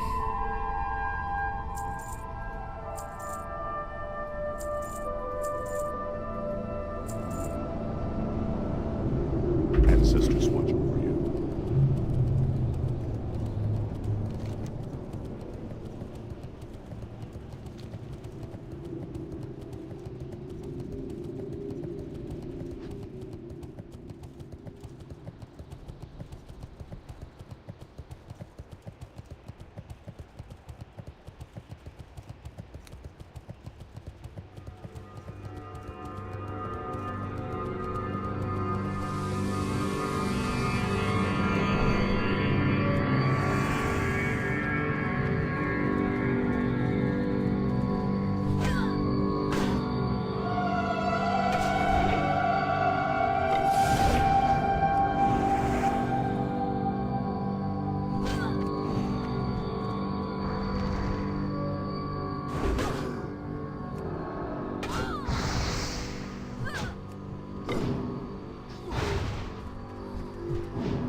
Pretty sure he must have earth shocked us.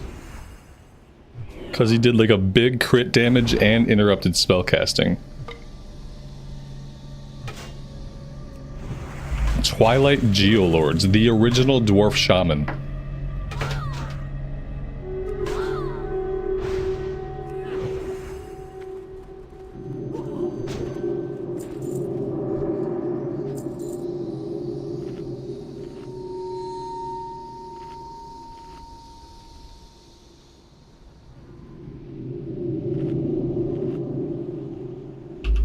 Seems like all these Twilight guys are going to be level 60. Yeah, level 60, level 60, level 60. Okay.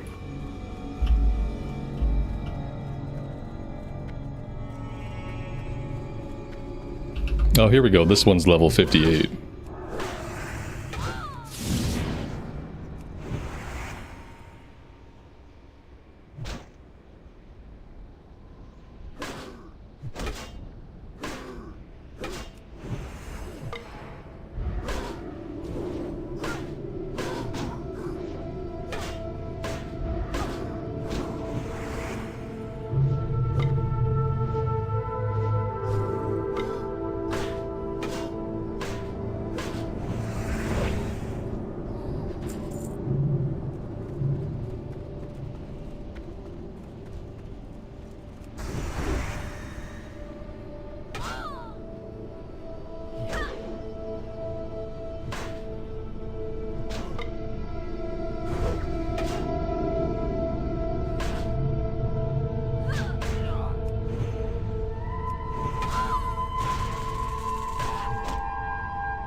Yeah, we're in trouble. I need to kill this guy. Like, he needs to die. He's absolutely gotta die. And then I have to get out of here.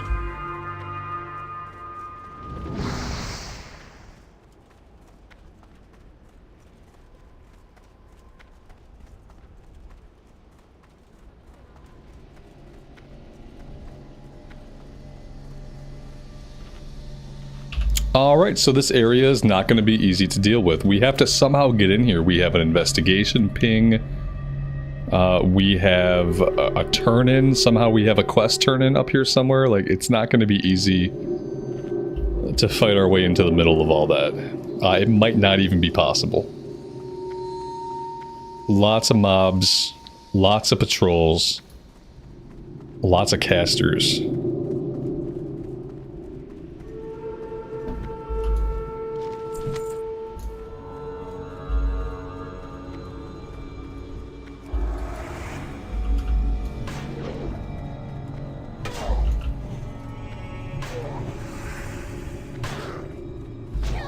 Yeah, I don't know about this.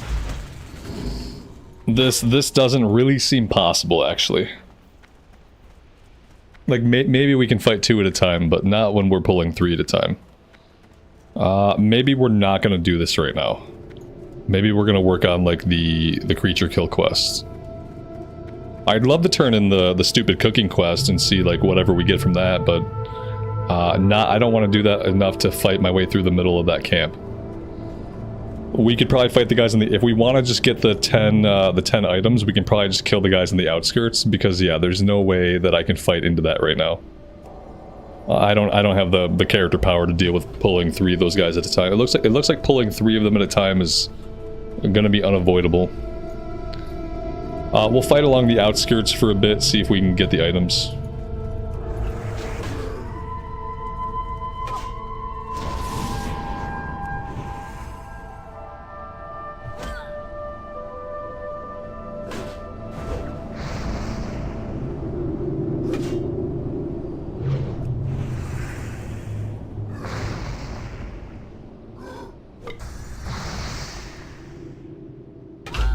Maybe some 60s will show up and clear the camp for us. That would probably be the only way we can do it.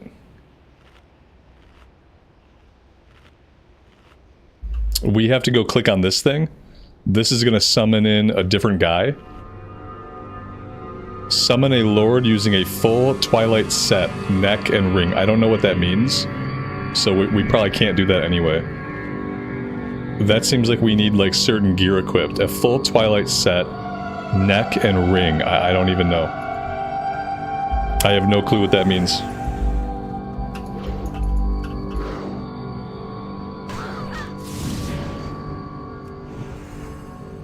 We need a group. Okay, there we go. Problem solved. We need a group, which means we're not doing it. The mobs dropped the gear, yeah, so we won't be doing that one. We'll focus on getting the 10 items, and then we'll go after the next round of the animals.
Okay, yeah, there we go. So eventually they will drop all the pieces.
We're also picking up Twilight Lexicons. We have chapter 3. We have 3 editions of chapter 3. I don't know why.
Okay.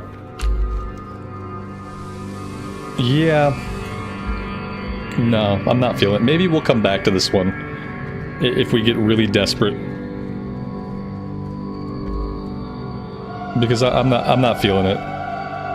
The kill rate is really bad. They do a lot of damage to us. And yeah, I don't like it. We're not going to make a lot of progress that way. Let's try to focus on some of these other quests that might actually be like a little bit easier to achieve.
Silithus the Geyser. What is this?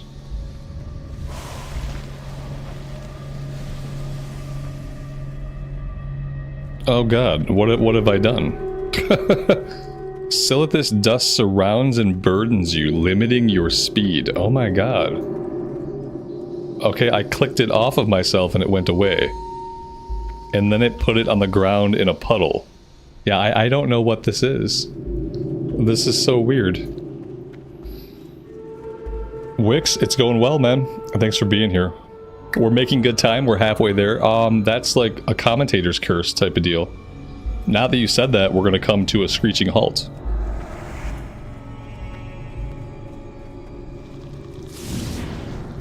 At this point, we can't think about like how long it's going to be. We can't think about like how close we are. This is the time to like suspend all thought. Because if you start to think about it too much, it's gonna feel like it's taking an eternity. Yeah. I just try not to think about it.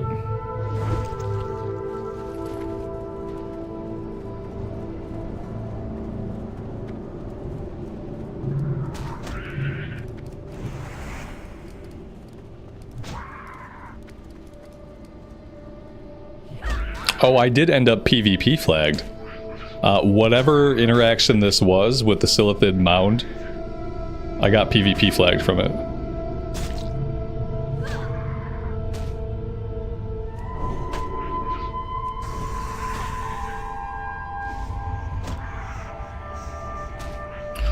If you take that buff and run to your faction's Silithus machine, you get a 5% damage buff for 30 minutes.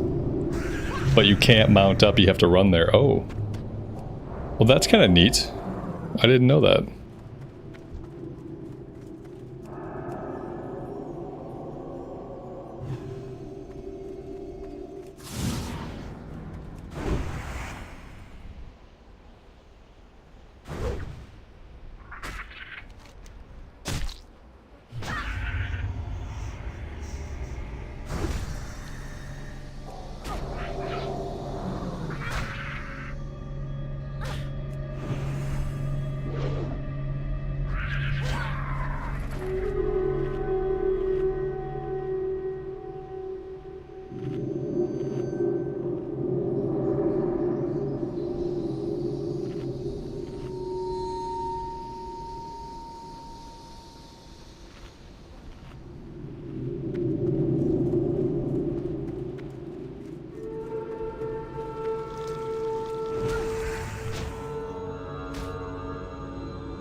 You're blown away by how this game continues to stay relevant and interesting after all these years. Truly lightning in a bottle. They had something really special. It's like the kind of special thing that gets created by, like, you know, obviously they put in like a lot of creative effort, but in some ways, like, they also just kind of got lucky. You know what I mean? Like, they were able to capture like a world and a feeling and like an ambience and like the way the systems work together. Like, I think it's the difference between like when a group of people makes a game and the game that they're making is a passion, than when a group of people gets together and they make a game and that game that they're making is their job. I think maybe that's like the special sauce. It's like, if you're making a game with your bunch of your friends and it's a passion project, you can get a game like this. And if you're making a game because it's your job to make a game and you were told, hey, go make this game, then the product is going to feel very different.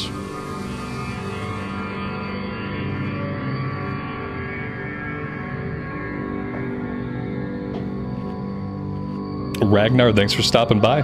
I appreciate it.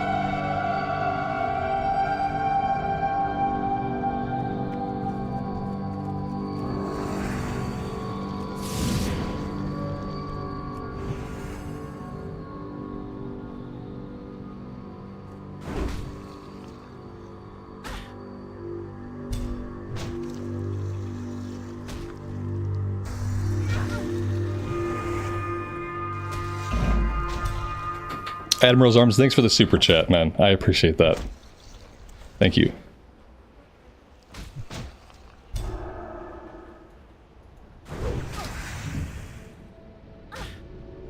Do I have any plans for when this tune reaches 60? Yes, I'm gonna start a hardcore character. That's my plan. I'm gonna bask in the glow of my achievement. I'm gonna be very, very satisfied to have hit level 60.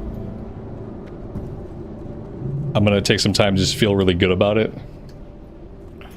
and then we're gonna do a hardcore run.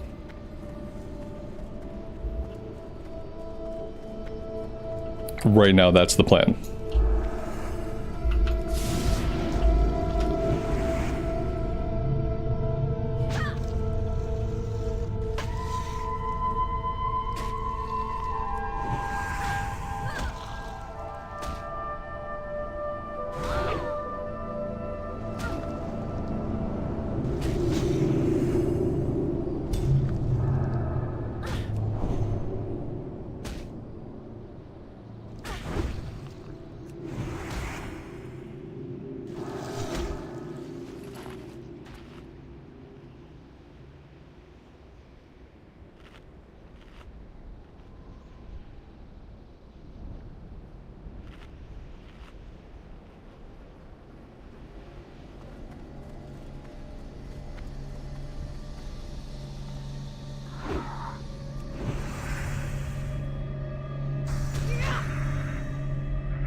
I wonder if the Crushers and the Scorpions share spawn points. Seems like they might. Maybe we should head into a slightly different area for the Crushers.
Oh, right, we probably don't want to walk right into all of these guys.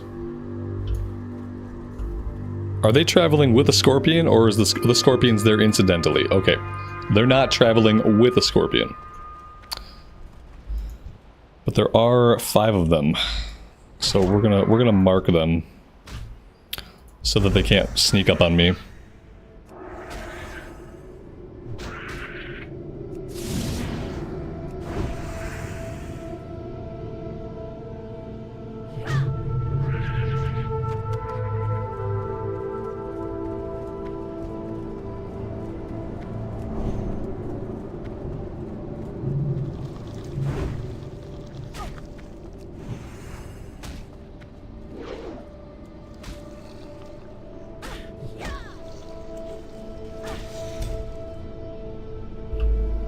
Karen, have a good rest of your night.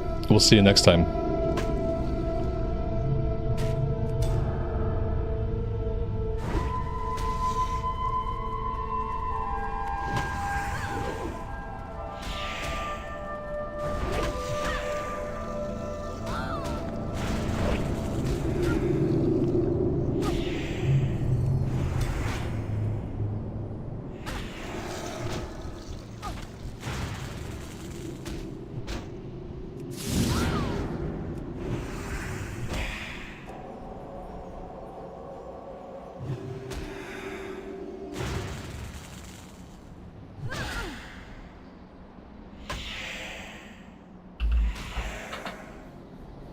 What's cooking at? Cooking's maxed. We maxed cooking like so long ago, it was kind of crazy. And then after we maxed out cooking, I forgot about it. That was like one of the consequences of maxing it out so early. Is like once it was maxed out, I was like, oh, okay.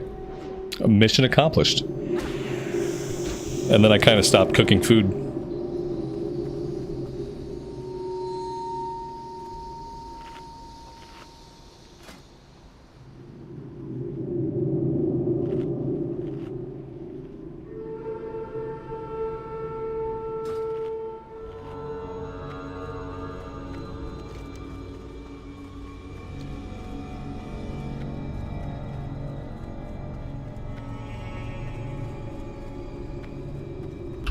Do I have consecration, or is it not worth using in vanilla? You have to spec into consecrate. It's in the holy tree. We tried it. We were doing a holy damage build earlier on in leveling, and even doubling down on like holy damage bonuses and using Seal of Righteousness, consecrate still wasn't worth how much mana it cost. It was a ton of mana, and for the damage it did, even with Sanctity Aura boosting holy damage, it still wasn't worth it. But we did try it. Yeah, we got maxed out cooking, we got maxed out mining. It's the first time in my life I've ever maxed out either of those things. So for me, it's been a lot of achievements on this run.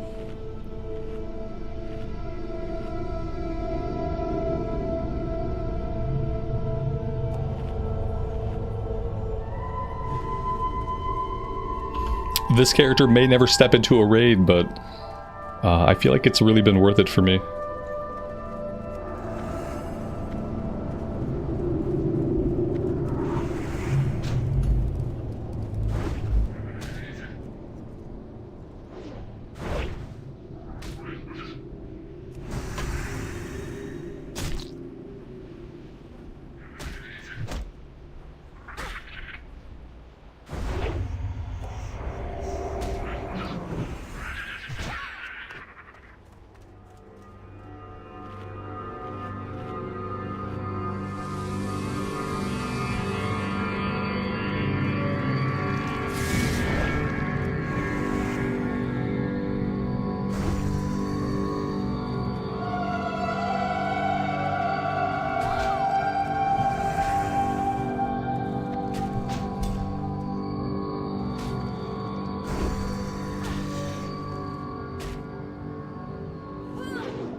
All-time favorite class? There's a few of them. Paladin's high on the list. Paladin, Warrior are probably the top of that list. Mage is fun.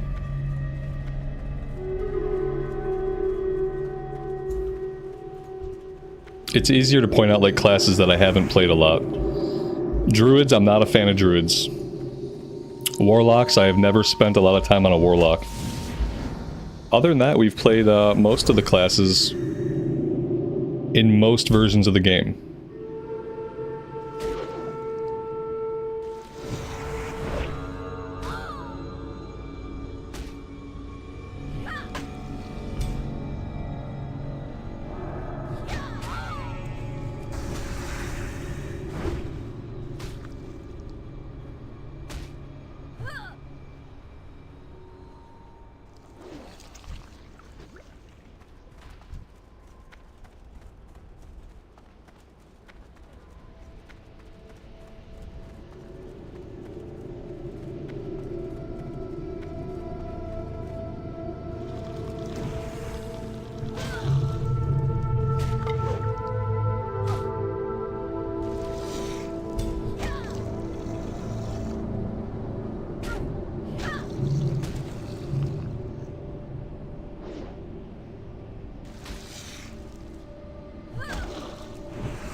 Here's a good question. We talked about doing a warlock on the hardcore series. If I do a warlock, like, am I gonna be really bored of the combat?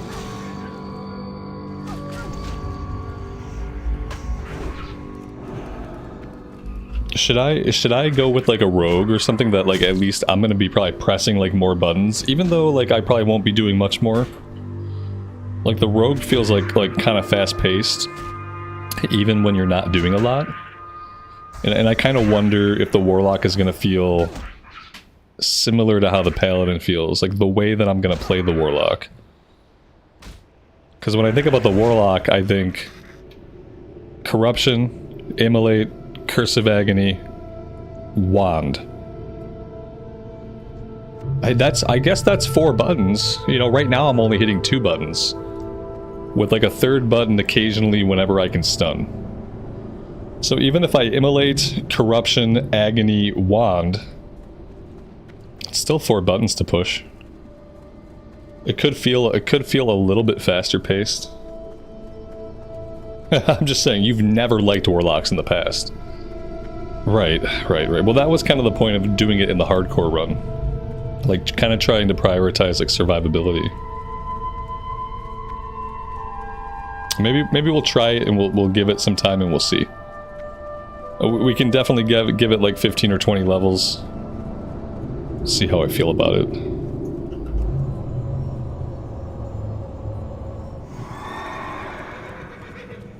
I want the pacing to feel different, so I guess as long as stuff is dying faster, then maybe the button pushing doesn't matter. I want to make sure that the pace of combat feels different from the paladin. And I know the rogue felt different. The rogue felt really speedy.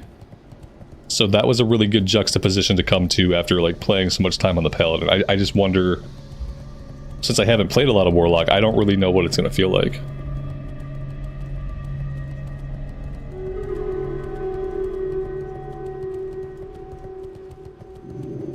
No, they didn't die because I didn't like it. They died because I was bad. Yeah, let's be real. They just, what happened on the warlocks that I did get killed in hardcore, what happened was that as soon as I got the Voidwalker, I just felt really powerful, and then I got like super lazy about paying attention to combat, and then I got myself killed. That's what I remember happening, like in my head, on my level 7 warlock and my level 11 warlock, both of whom we lost. I remember getting the Voidwalker, or actually the level 7 one died, I didn't even have a Voidwalker. I don't know why I was so cocky. I remember feeling like I could just pull multiple mobs. Like, it didn't matter. Because we could just deal with it. And then I feel like it was like that overconfidence that kind of got me like disengaged from the combat. Because it just felt like super easy. And then I would overpull or make a mistake and die.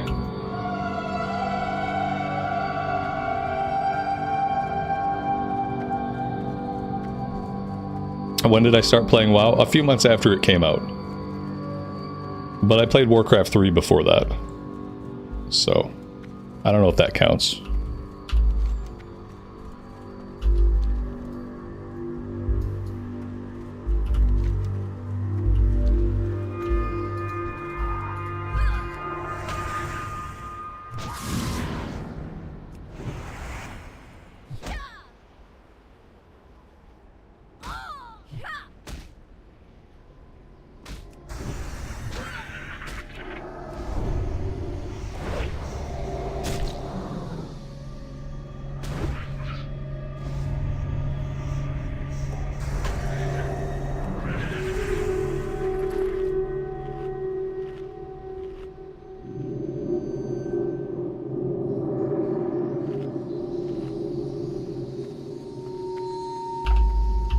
Maybe we should go turn this breadcrumb in since we're right nearby.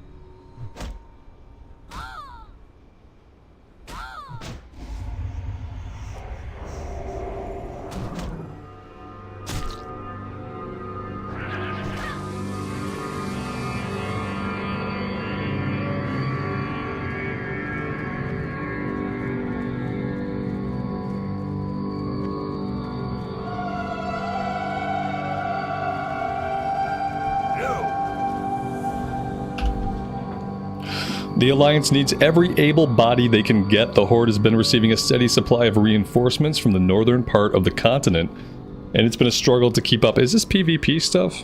Keep your feet on the ground. Because I feel like it might be. Be good.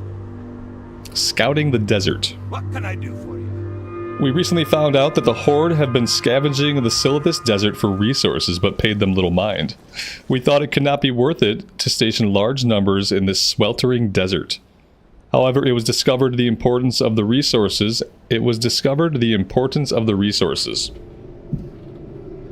going to take one more shot at this sentence, but I think this sentence is poorly written. However, it was discovered the importance of the resources. And now we are scrambling to catch up. It just isn't a very good sentence, you know. If I have your assistance, you must go into the desert and recover the Silithus and return it here. Oh, we're after Azerites. We must be after Azerite, right? Am I a few decades too soon? See you soon. I don't know what he wanted me to do. It seemed really vague. Return Silithus. 0 out of 1. Okay. Okay. Maybe this will become more clear once there are no other objectives on my map. Yeah. You're having YouTube lag? Let's see. Everything looks good on my end.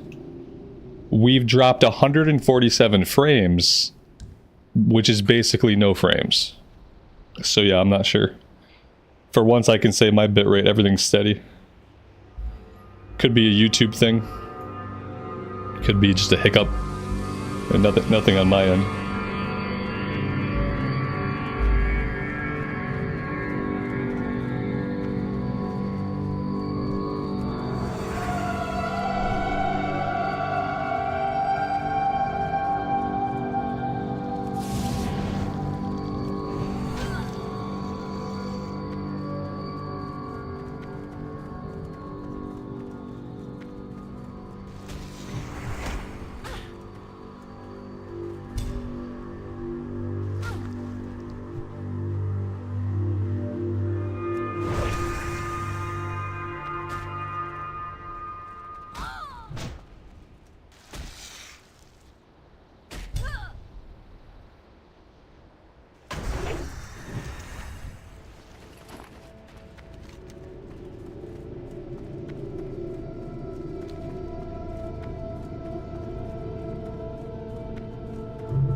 So kind of going back to the hardcore thing, the other thing we talked about with hardcore was that I might play on the EU server of Stitches. I might be doing that.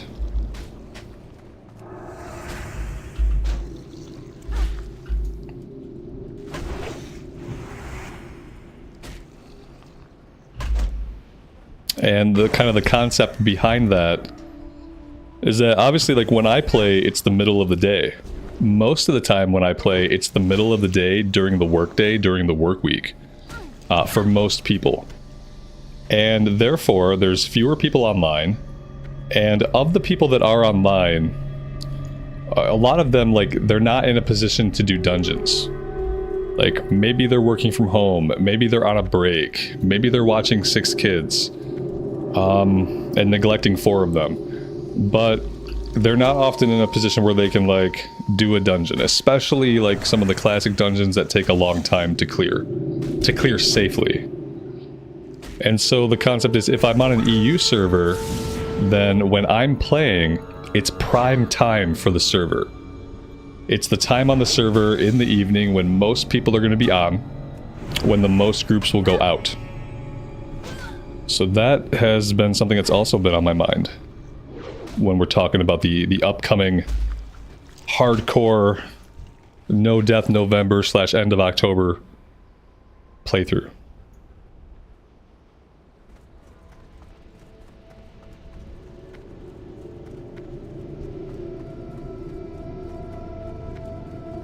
Yeah, I'm normally coming on when people in the EU are getting home from work. Exactly.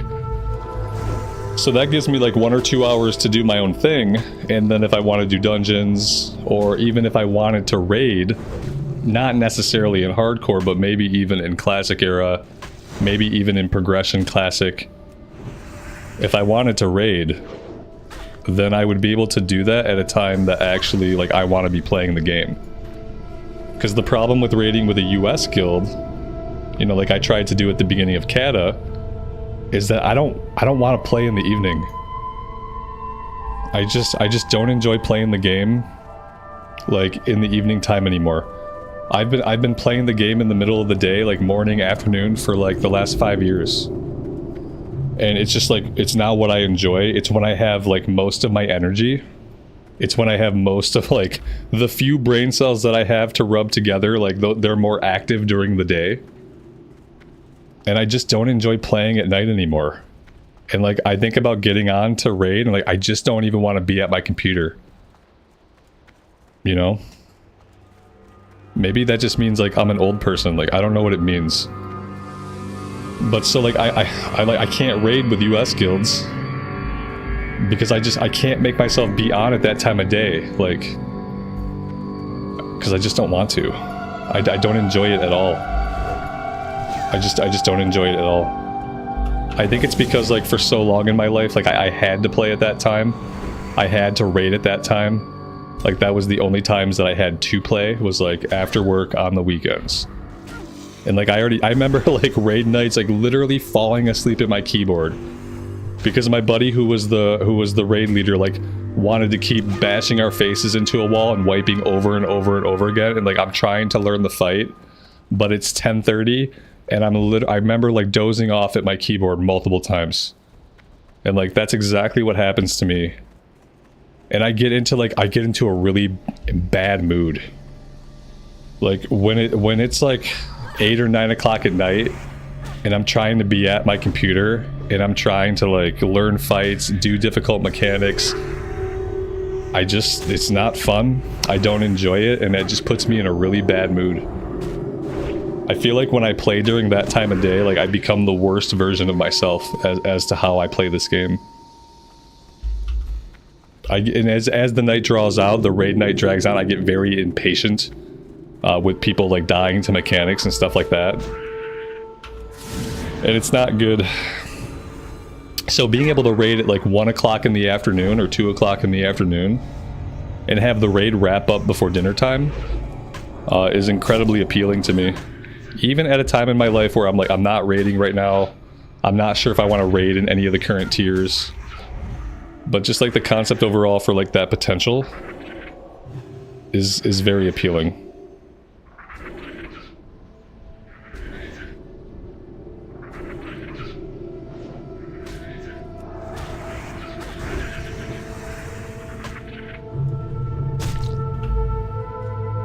Patrick, good afternoon to you and welcome to the stream.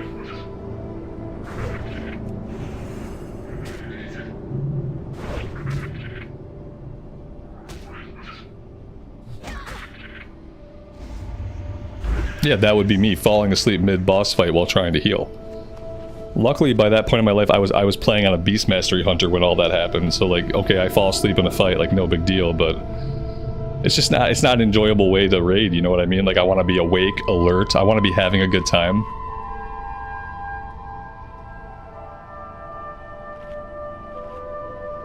So yeah, I might go over to an EU server and try that for hardcore.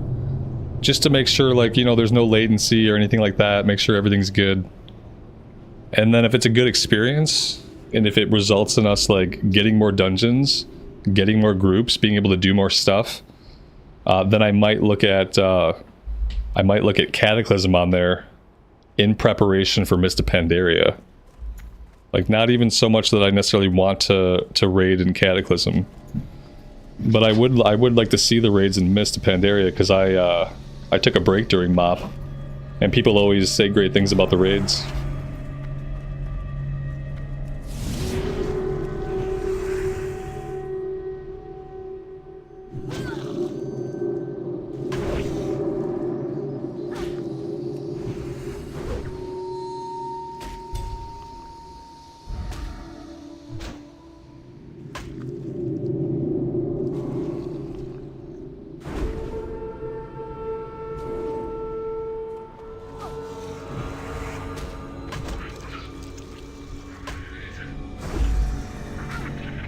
Blanzen, good afternoon to you, buddy. Welcome to the stream. Thanks for stopping by.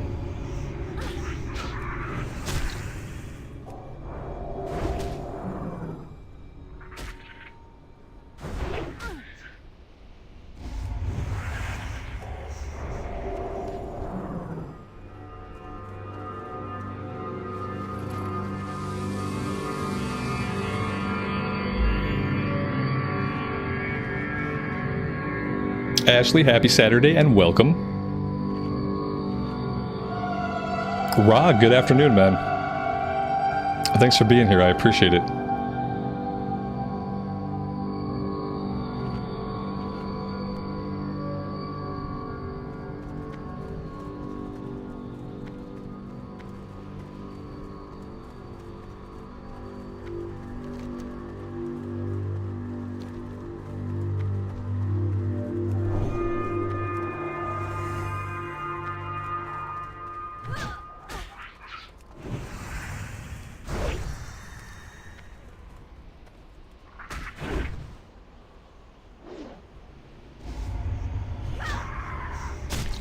Aleo, that sounds cool, man. We just have like a little like cast iron fire pit that we use. It has served us well.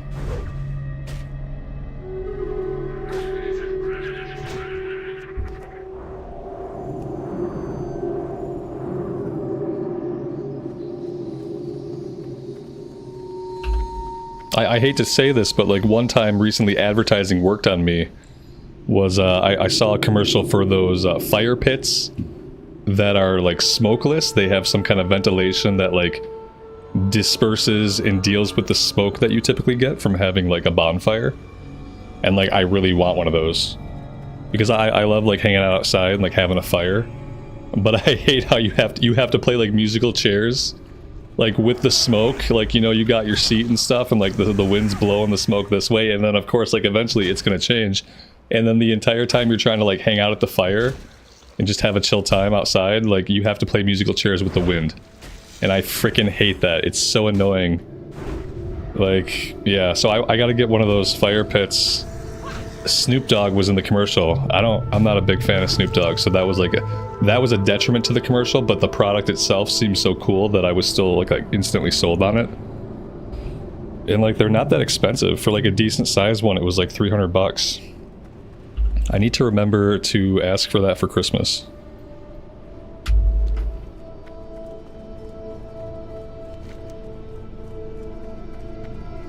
Wow, we killed 20 of those guys already? Oh man, okay. Let's head further south here. And let's go after the poison items we need.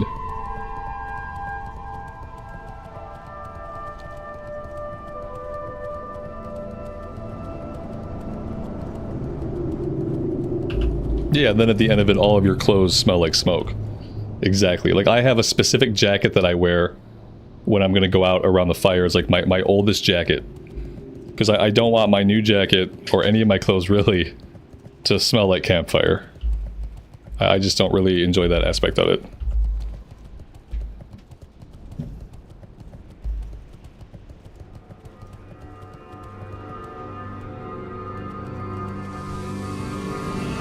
Patrick, thanks, man.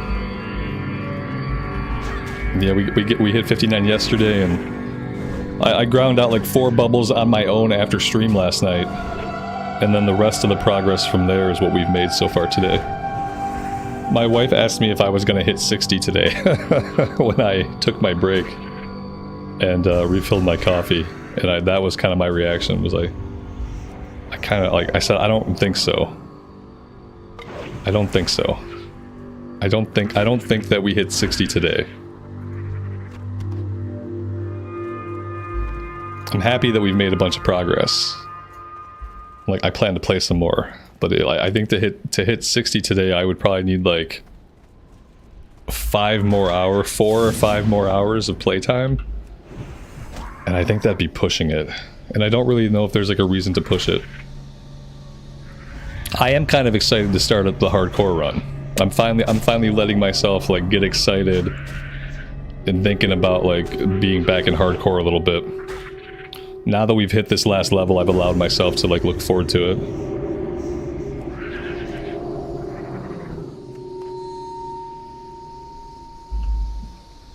Oh, is that how they work? So they feed oxygen in from the sides, which makes the fire hotter. Burns the wood past the soot phase.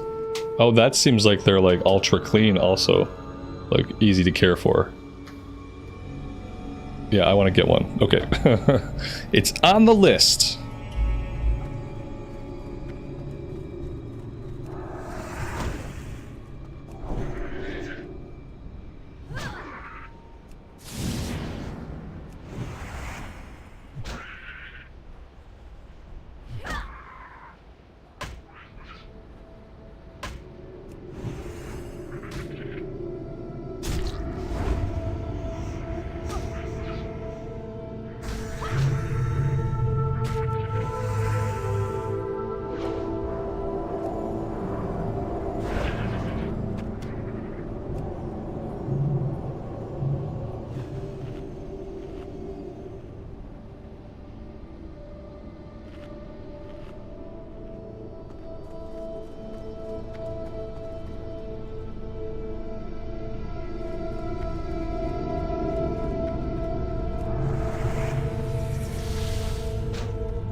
couldn't you effectively do that with a brick fire pit? I mean, technically, if you're handy and you're smart, you can technically do anything.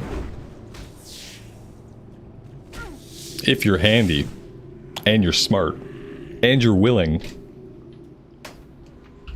then technically you can do anything.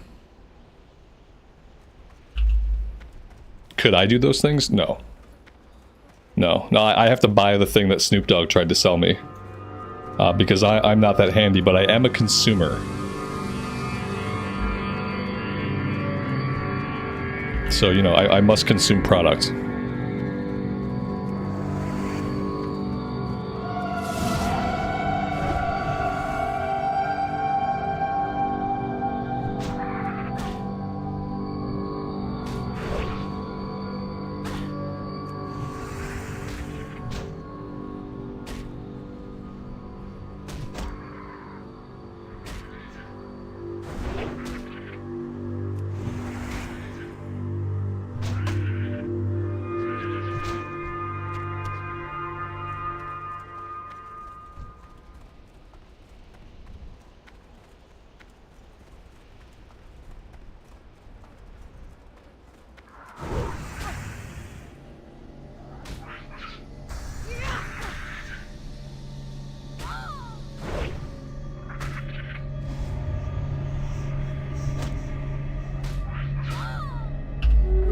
If I saw this scorpion in real life in my house, what would I do? I would hit it with my biggest stick. Yep. I'd go at it with my biggest stick.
So I never thought of it before, because I probably just thought it was like some night elf thing.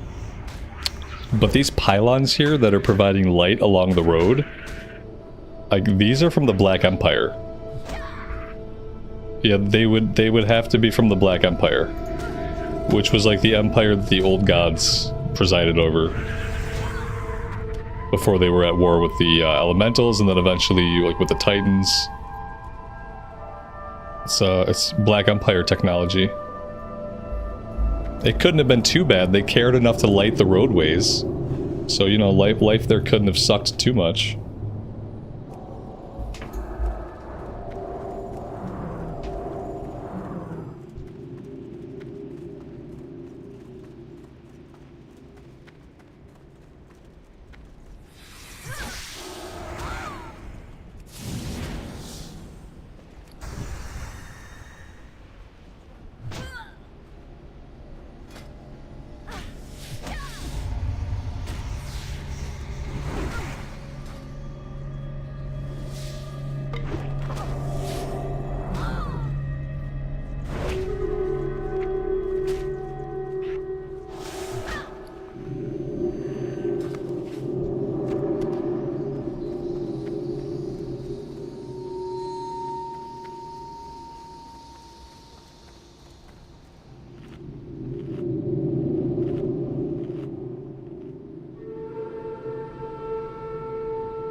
not a super safe spot, but I will be right back. And I hope I come back and I'm alive. 1 second, guys.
Okay, what do we want to do now? What is this? Oh no, this is the PvP thing. I mean, maybe we could do that. Now that I kind of understand, like, what it is. Of course, we have to find one of the pieces of whatever on the ground and, like, pick it up. And then we have to run on foot, like, over to this. I can't get to the cooking quest from what I can tell. Like, we can go check it out, but the reason I never did it was because, like, the mob density was too tough. I really just didn't want to throw myself at a wall, so that was why we didn't do it originally. But we can go have a look. Maybe if I approach from this side, maybe we'll have a way to actually get close. But everything from the other side was like a 3-pull, and I'm not strong enough to fight 3 of those guys. And then I'm also going to keep my eyes open for... It's like a reddish, glowing splotch. And maybe we can do that too.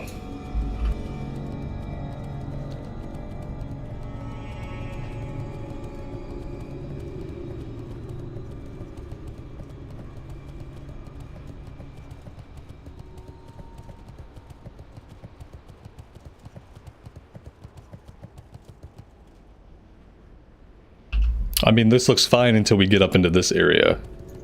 And, like, I don't see... Hold on. Yeah, I don't even see the turn-in. That's the other problem, is I'm not sure exactly what I'm looking for, but once I get up into this area, that's like 4 mobs that's gonna pull all together.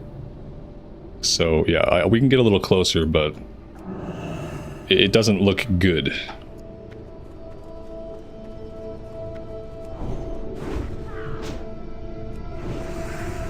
The tent on the left. Okay. My left or your left?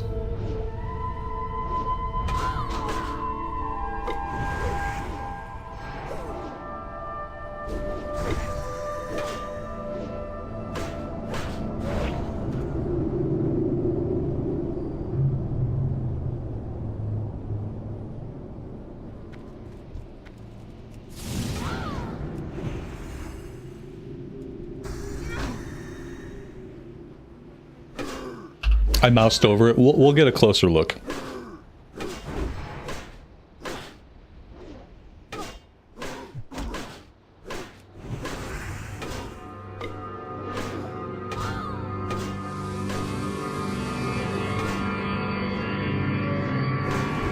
These guys are brutal, man. Oh my god, the fast weapon swings.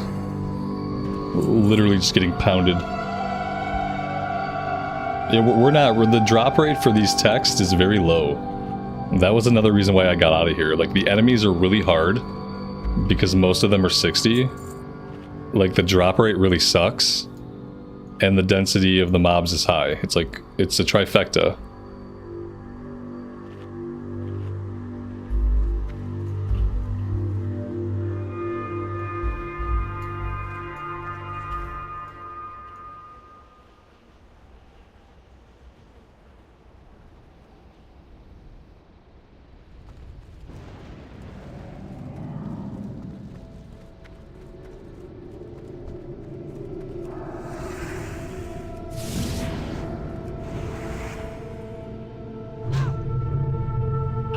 I still haven't seen the item. I don't know.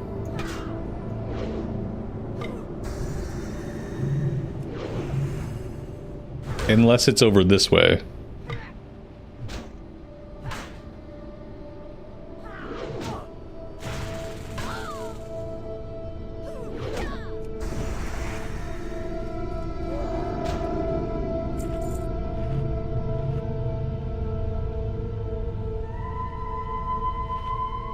Towards the blue bonfire. Okay.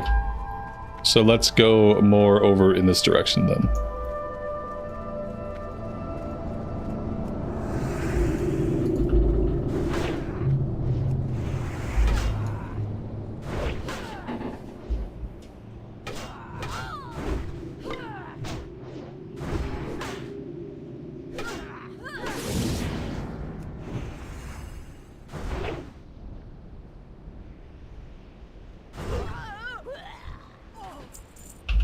We do have this 60 mage here now, fighting stuff, so that could be useful.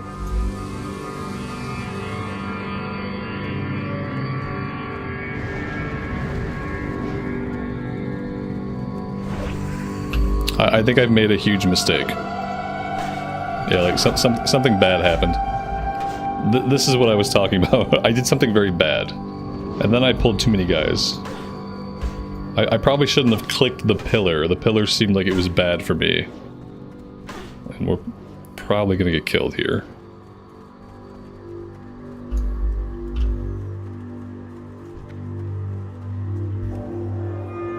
Yeah, this is bad. Not very promising.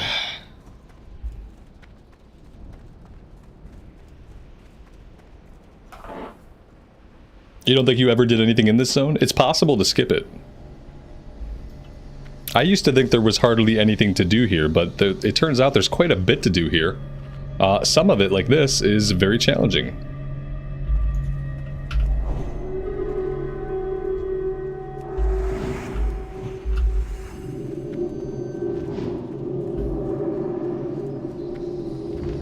I need them to come out of the tent. Is there a reason why? Are they bugged inside the tent? They're bugged in the tent. I need them to come out of the tent. If I fight them in the tent, I'm gonna pull the guys nearby, which I absolutely can't do. But this guy is stuck in the tent. What? What? Really? Oh, my dude. My dude! You can't be stuck in the tent.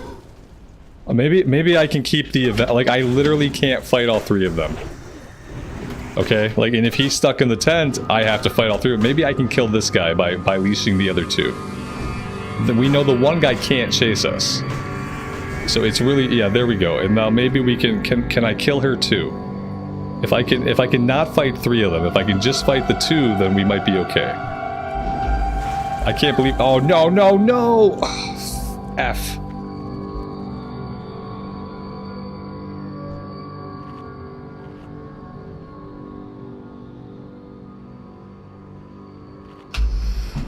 Okay, maybe now we can fight these two. Maybe we'll be okay. I can't believe this guy is so evade bugged, like he's just stuck. He's completely stuck. Can I hit him? I can hit him if I stand right on top of him. I can hit him.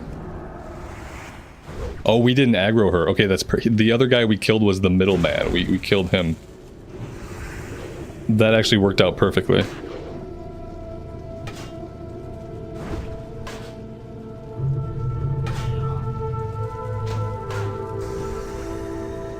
Blizzard, they stuck him in the wall and they never thought about him again. They're like, no one's ever gonna see that mob.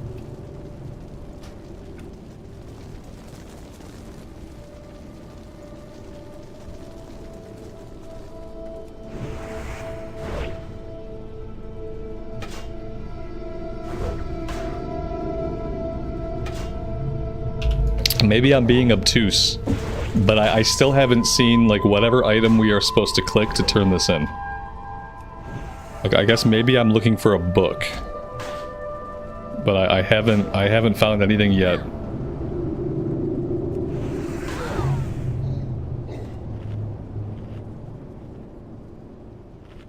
I'm trying to kind of, like, run my cursor over. Oh, wait. Oh, no, that's the windstone. The windstone is not what we need. Yeah, I don't know what we need.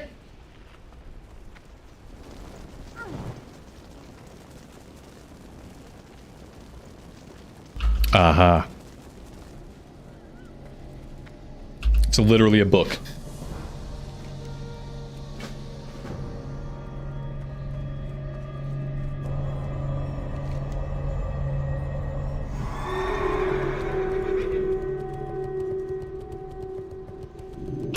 Alright, let's go turn all this stuff in and see if there's any follow-ups and see, like, where that leaves us. Man. We're making pretty good progress. You know what I mean? All these quests could dry up at any moment, though. This could be the last round of quests that we have, and then we could be SOL.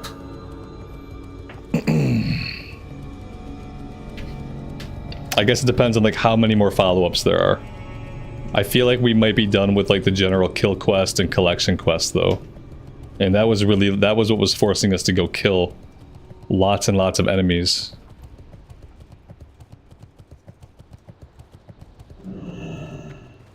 The winds guide you. Winds the active. Yeah, see, she's all done with us. That's a bummer. I was kind of hoping for, like, one more round. One more round of quests would have been perfect. Let's see. Needs a batch of 10 smoked desert dumplings. Be careful. Okay.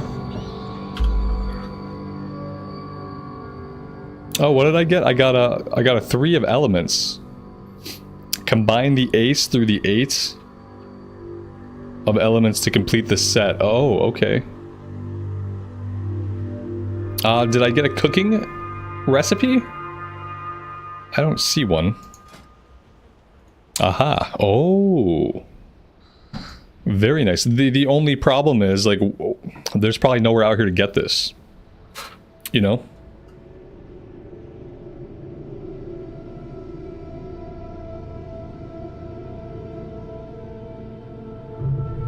Is there a trade goods vendor here? That's the question. I haven't seen one. but I haven't really been looking for one. We could try using Questie tracking, but it doesn't often, it's not often accurate. See, like we could track trade goods, but it tracks like the individual trade goods. Here we go, general trade goods. Yeah, that's what we need.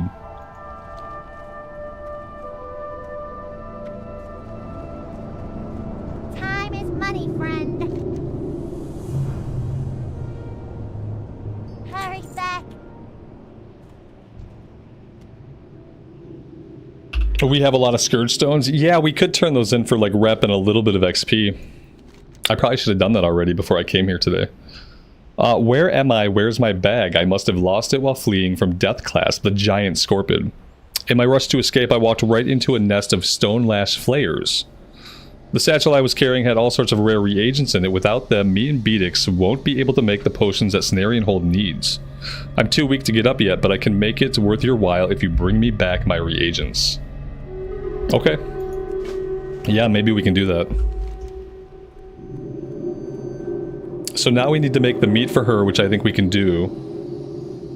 We have encrypted text. We have possibly like some elite stuff going on though that we may or may not be able to tackle.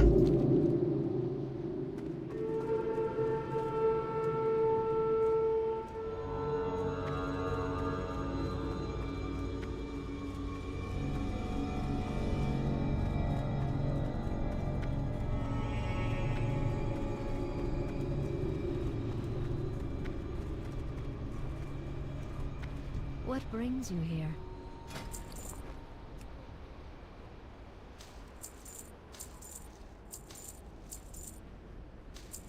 A shot fell out. Now we need a cook fire. What are the odds there's a cooking fire like somewhere? What about this? I bet we can use this. Yeah, this looks good. Okay, let's not stand in it though.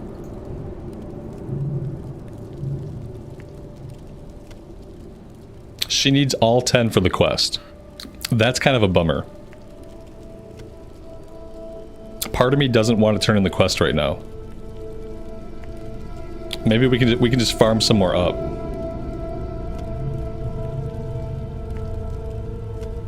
And this was, yeah, this was dropping off the worms.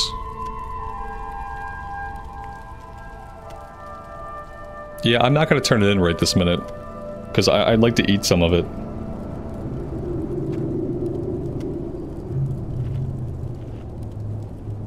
She might give them back. Yeah, you know what?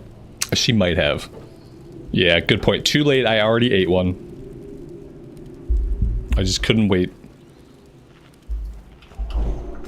It's been so long since we've had buff food.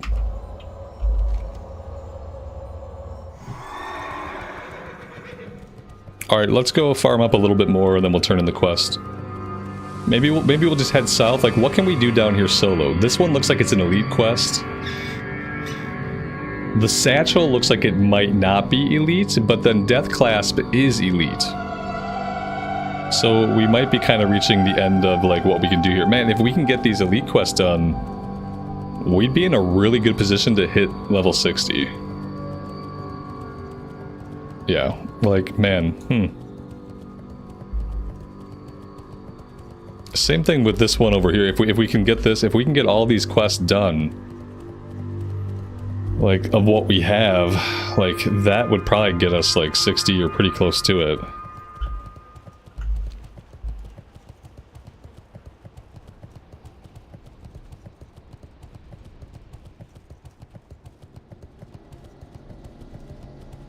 Of course, we haven't seen any worms. All we've seen are scorpions. Makes sense.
You can make your own fire, but you need wood and you need tinder, and I don't have wood or tinder. So you could buy the wood and the tinder from the general goods, and then yeah, you can make your own fire. In later versions, you don't need the ingredients. So like by Cataclysm, you just click the fire, you make the fire, like you don't need anything.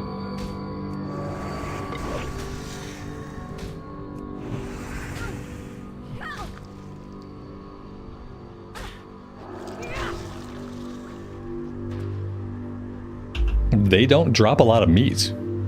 I mean, they look like they would be pretty meaty.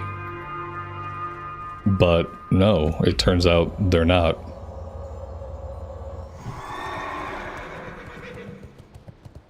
Alright, I'm gonna head down here and check these out. And see, like, exactly what they involve.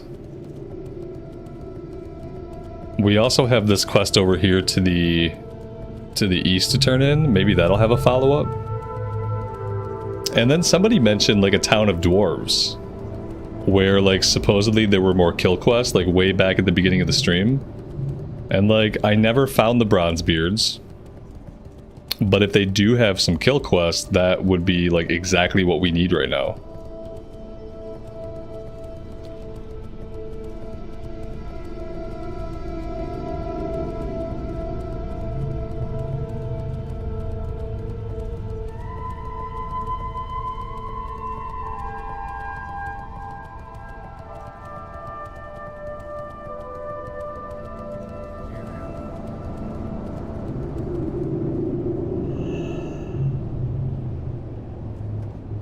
Talk to me.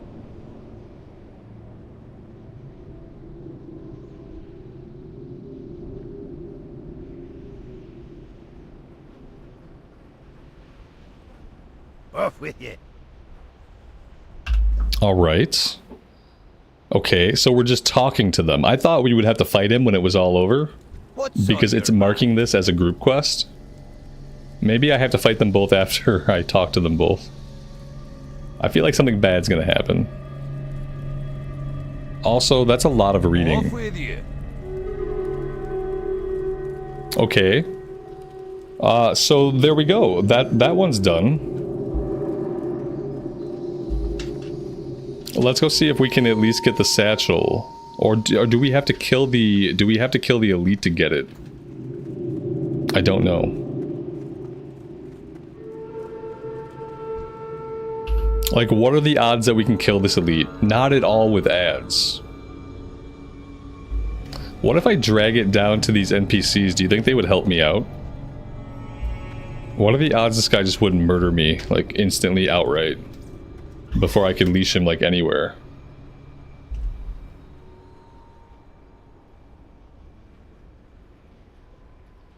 You saw a dragonfly overhead, or its shadow? I didn't see that.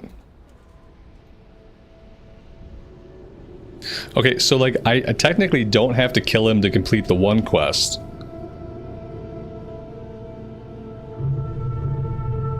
But yeah, he has his own, like, poster, his wanted poster. And like, is he gonna go far enough back here that I can loot this? It looks like he might. Yeah, okay, so we can do this.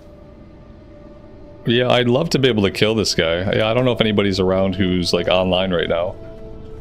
But yeah, I wouldn't mind, like, actually killing this guy and, like, doing whatever other elite quest there might be.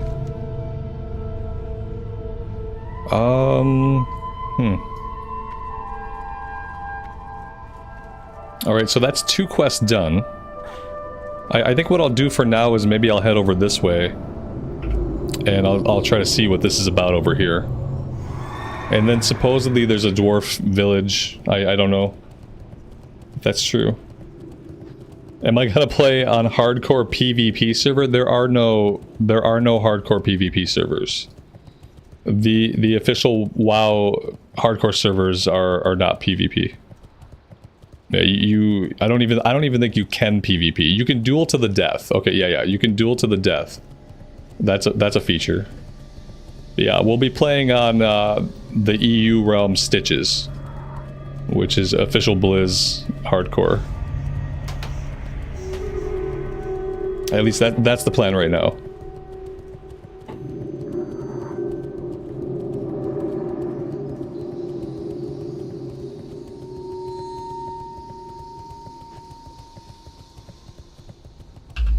Oh, this is a horde base. I probably don't want to be this close to a horde base. Yeah, that's bad.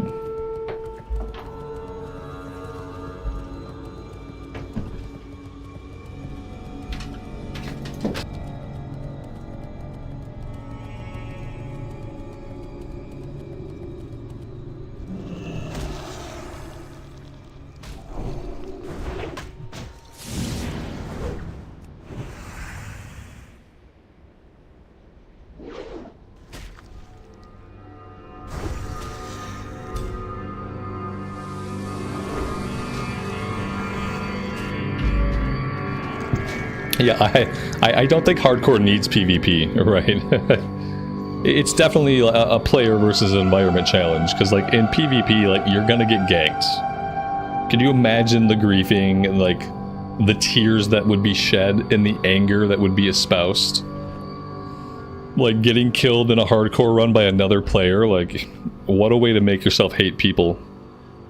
Like not a good idea. Not a good idea.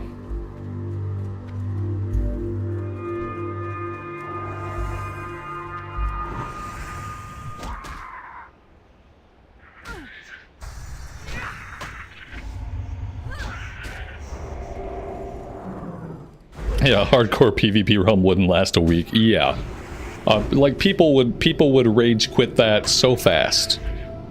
The first time you lost a character to another player who was a much higher level than you, that would be the rage quit. That would probably be it for most people. That would be the end of it. And most people are smart enough that they would never do it to begin with, because like a lot of people flat out avoid PvP servers.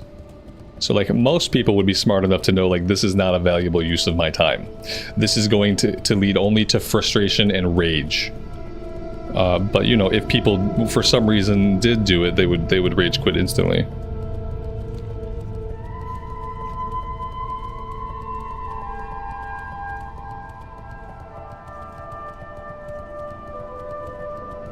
All right, this guy is not a dwarf. How are you? See you around. How did you find me? Who are you? You weren't followed, were you? I probably was. See you later. I see you're familiar with my old organization. You must be with Cenarian Hold. You seek information to use against them? Come closer. Perhaps we can be of mutual assistance. Safe travels. The Twilight's Hammer are not kind to those that leave their ranks. They hunt me to this day like I'm some sort of beast. Needless to say, an enemy of theirs is a friend of mine. To decipher this tablet, I'll need the book used by their scribes to encode secret messages, the Twilight Lexicon. It's such an important tool that they keep its 3 chapters in different locations. The officers entrusted with the lexicon are known as Twilight Keepers. Look for them at Twilight's camps. Okay, so we have one of these from the name guy that we killed over and over again. So we need 2 more. See you later. And then we're good. That's like 8,300 XP. That's a lot of XP. Yeah, this is the ex-Twilight cult member, yeah. Okay, alright, awesome. And so, I'm assuming we got the 1 lexicon here. Oh, you know what? This says lexicon 2. We got lexicon chapter 3. It says lexicon chapter 2. Chapter 2. It's saying chapter 2 for like all of them. But I'm pretty sure we got chapter 3 here. Let's see. Yeah, chapter 3.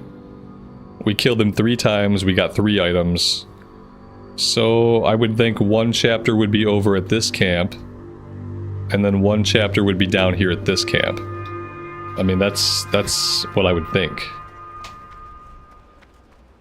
Unless that's not right, but I'm gonna kind of like assume that that's right. I'm gonna go check this one out first, and if we get a chapter there, then we'll head up this way.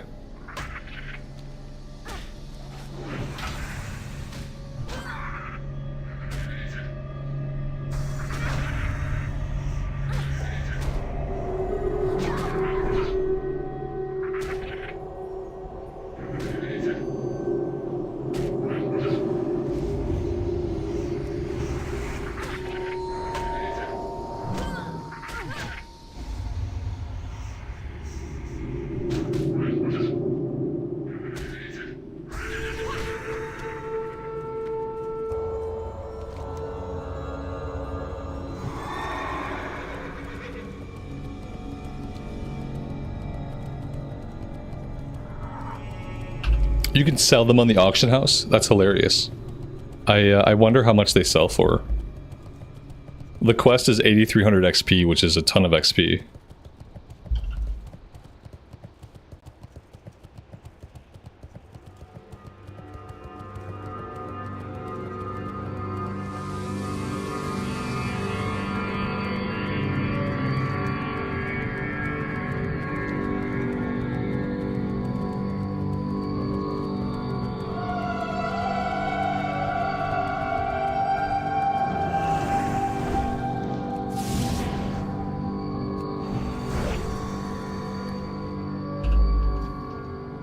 Yeah, they're not soulbound, so I'm not sure.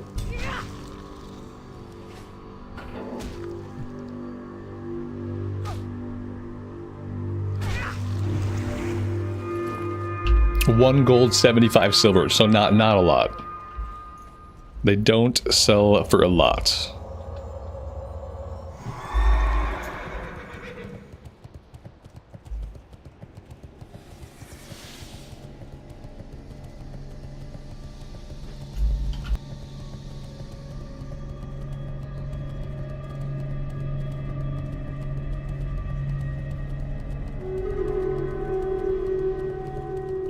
I miss thorium.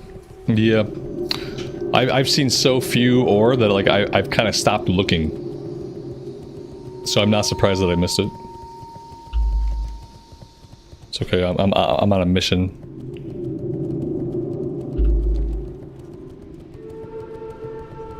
Oh, look at this. We have the geyser down here. This is pretty far. I feel like we can find this closer. We have to do all that travel on foot also. At like a slowed movement speed.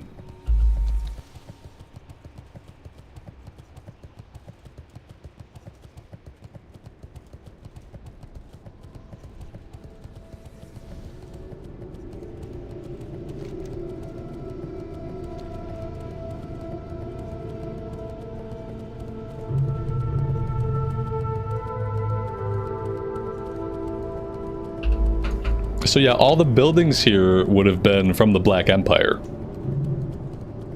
All of this architecture is Old God stuff.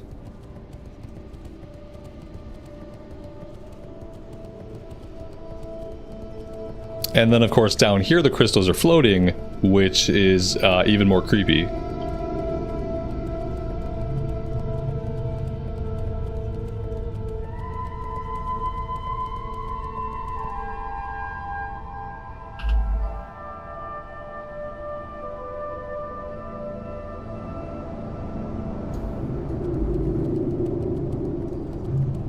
So we're kind of looking for a named guy. I don't really know if they're going to be here or not. Questie does not seem to be 100% sure either.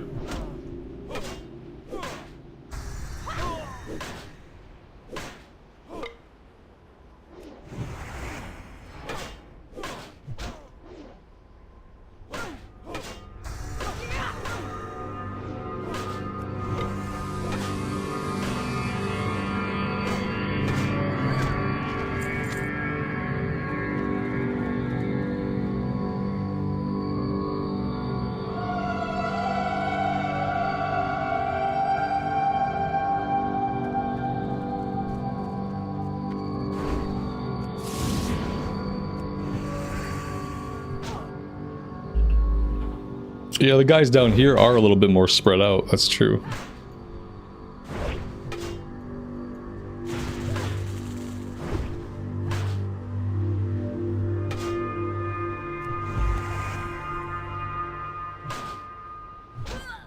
I mean, they still hit really hard. And they still run, and the running is a huge problem. The running is really scary.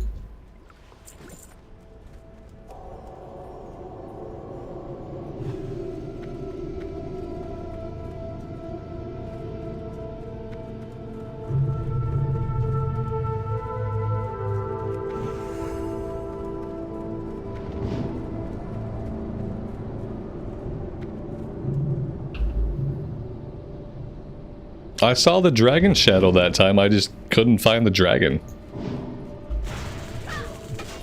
They're not putting shadows into the game that like don't have physical objects, are they? Like somewhere there was actually a dragon. Oh wait, there it is. Yeah, Brood of Nosdormu. Oh, there you go.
Are we still doing Twilight Quest? We've kind of circled back around.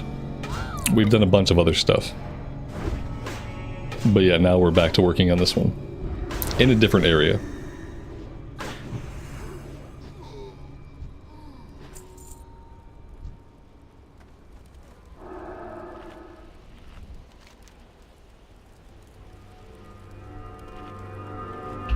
Alright, so maybe this guy spawns out here. Notice the little pathway that Questie makes. Maybe this guy patrols all the way around to this area. So we can keep farming the pages here for a bit, but eventually we'll probably want to head out this way. Unless he just happens to like walk in and we see him like circling the camp. The other guy I feel like only circled his camp. It says he can go all the way off in this direction, but he didn't seem to really do that. Maybe we just kept killing him too soon. He couldn't get into his route.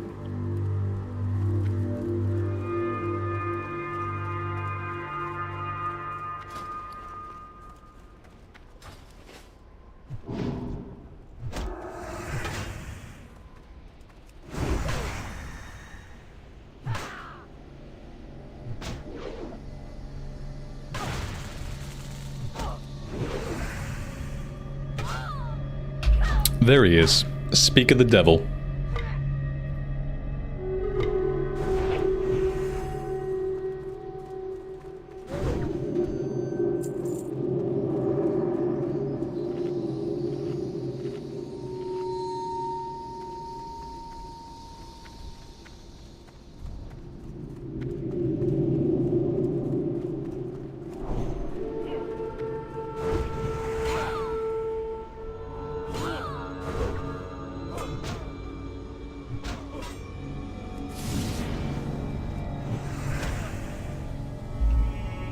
He's got pretty cool looking armor. Especially for classic era.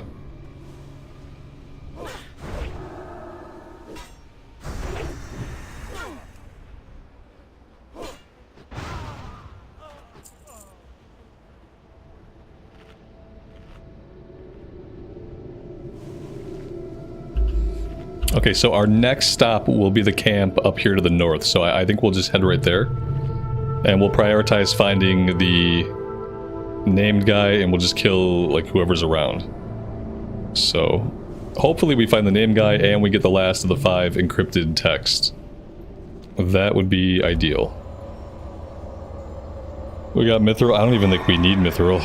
I'm gonna grab it, because we don't have to fight for it, but I think we mainly just need thorium.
You can see what I'm trying to do here. I'm trying to sneak around this way and have like kind of a more direct route to where we're going. Is that going to work out? I don't know. Looking at the map, it looks like we should have a clear way through. Doesn't mean it will actually be that way. Well, so far, so good.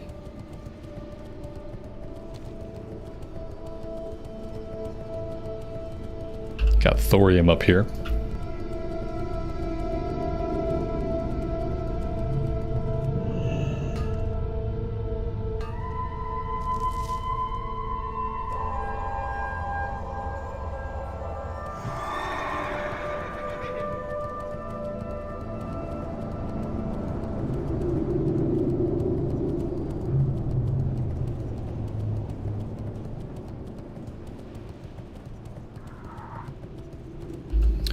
I'm glad there were 3 wasps stacked up right there waiting for us. I wonder why. A little present at the end of the shortcut. 3 wasps stacked on top of each other, just waiting right at the end of the shortcut. As it was almost like a big middle finger to anybody trying to take that way.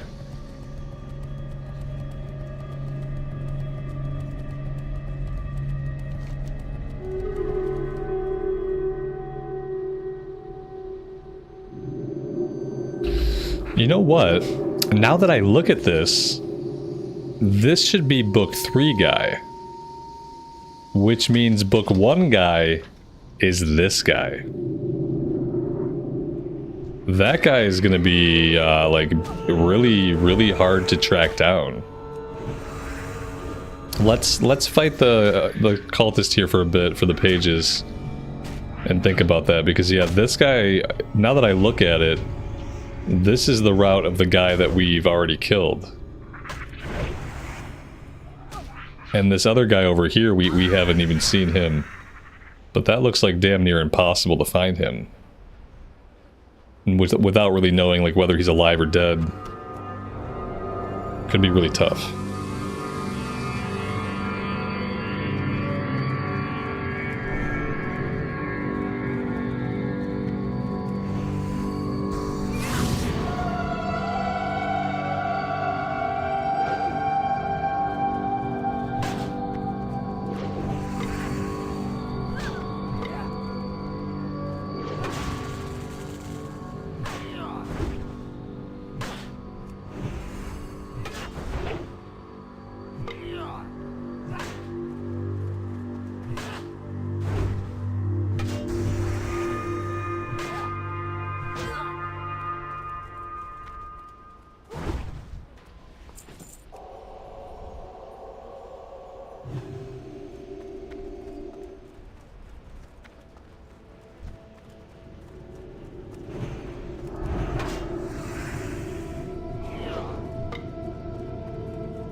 Tim, I appreciate that, man. And I appreciate everybody who pushes the like button. The like button is your way to communicate with the algorithm and to ask it to show the content to more people. And that way we can grow the community. So I really appreciate those that do. We crit that guy so hard he like glitched out. Fun times.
Why don't you use Judgment? I am using Judgment.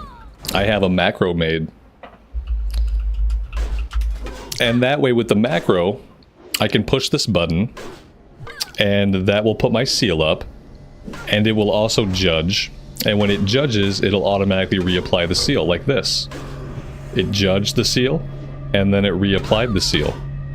And that's why you don't see Judgment on the bar, because I just have it macroed.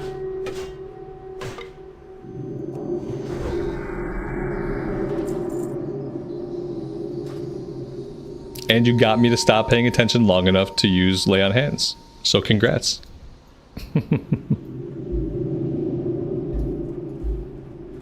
Carnifexia, good evening to you. 4 bubbles away from 60. Yeah, we're probably not hitting 60 today, guys. I don't think I'm gonna push to 60 today. I know it seems like we're really close, you know? And you probably think like, wow, it's just 4 bubbles, why don't you just do it? It's not as close as you think. It's not as close as you think. You can't let yourself start to think like, oh, I'm almost level cap. Like you don't want to let that get into your head. Like at all. When you're 1 bubble away. When you're 1 bubble away, then you can kind of start to be like, oh, okay, like we're close. We're very close.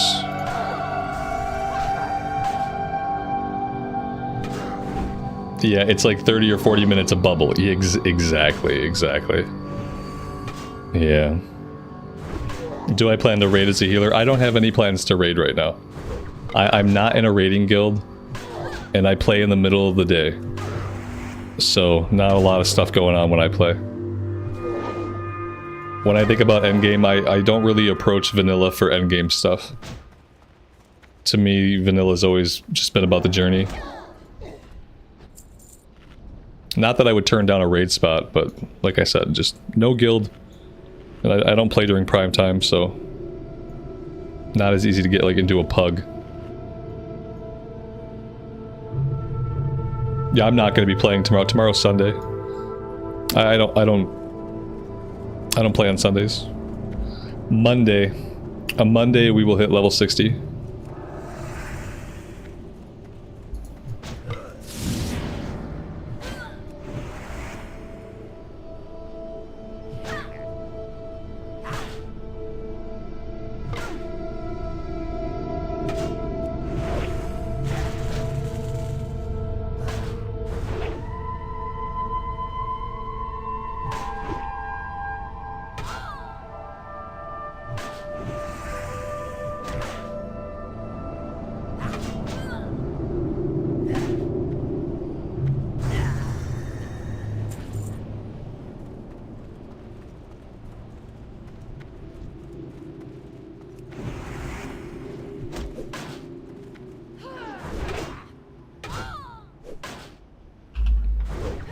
Amy, that sounds awesome.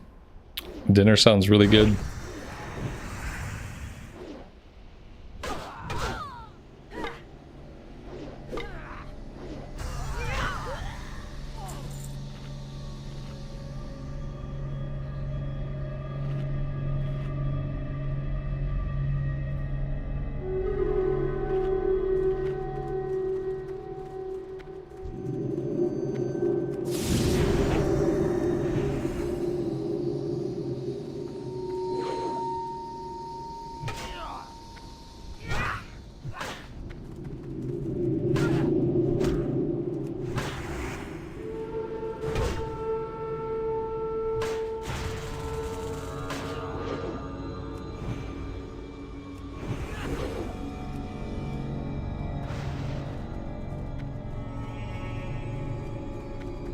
Oh my god. I hate this ability. I'm dragging it off my bar. I'm done with it. I'm done with it. I'm never using it again. I'm done. It's so much. It gets me in so much trouble. It gets me in so much trouble because I think like, oh, it'll kill them. Oh, look, I have a runner. This will kill them. It never kills them. And then they're always way too far away, and I should have just been chasing them down. I'm done with it. I'm not using it anymore. It's gone.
It's really weird. They have this this ability called Boulder, but I've never once seen an animation or a spell effect go off.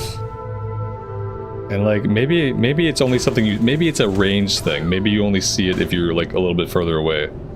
And when you're in melee, it's like it feels like nothing happens. But maybe it happens when we're at range.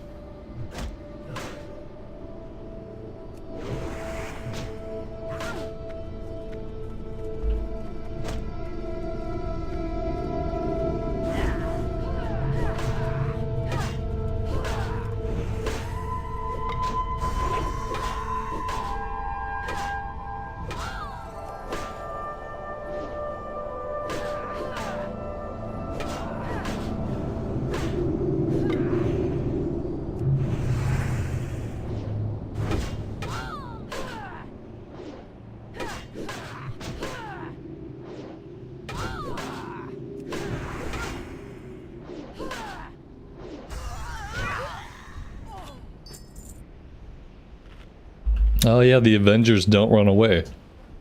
That's cool.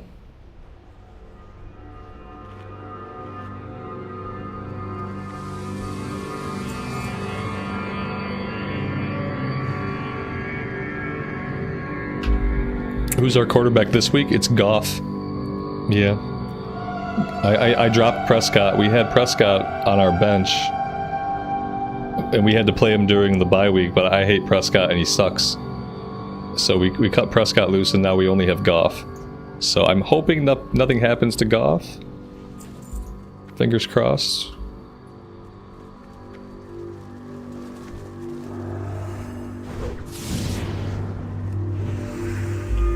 And Johnny, good afternoon, man. Welcome. Welcome to the stream.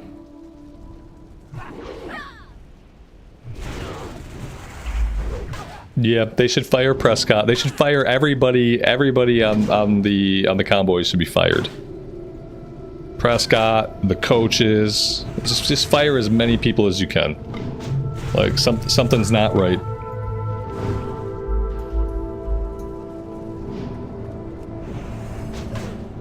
It's time to salt the earth and begin again. Oh, we're dead. I don't know if I can live through this. I don't think I have the mana to live through. We have a potion, so maybe if we get some crits.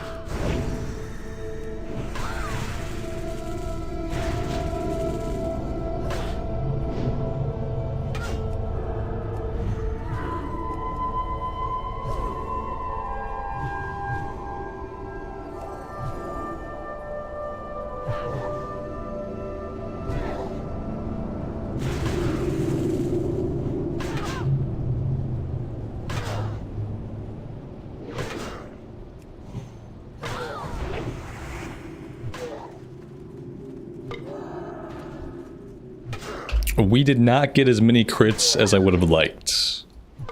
This is gonna be really sketchy.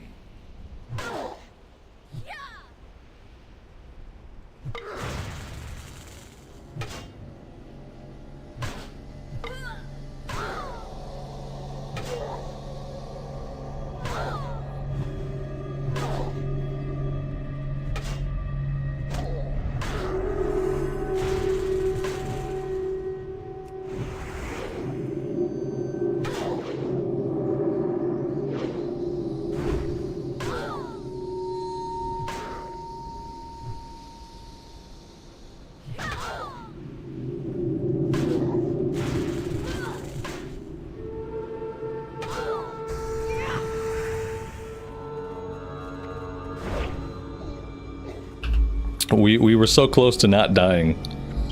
I think this caster probably kills us. Unless I think we might be dead. We were very close to not dying. But yeah, I think we're dead. I don't really have anywhere to run. We can't really get hit another time. I could pop this. That's not going to help us against magic. Nope, here we go. Oh, 66.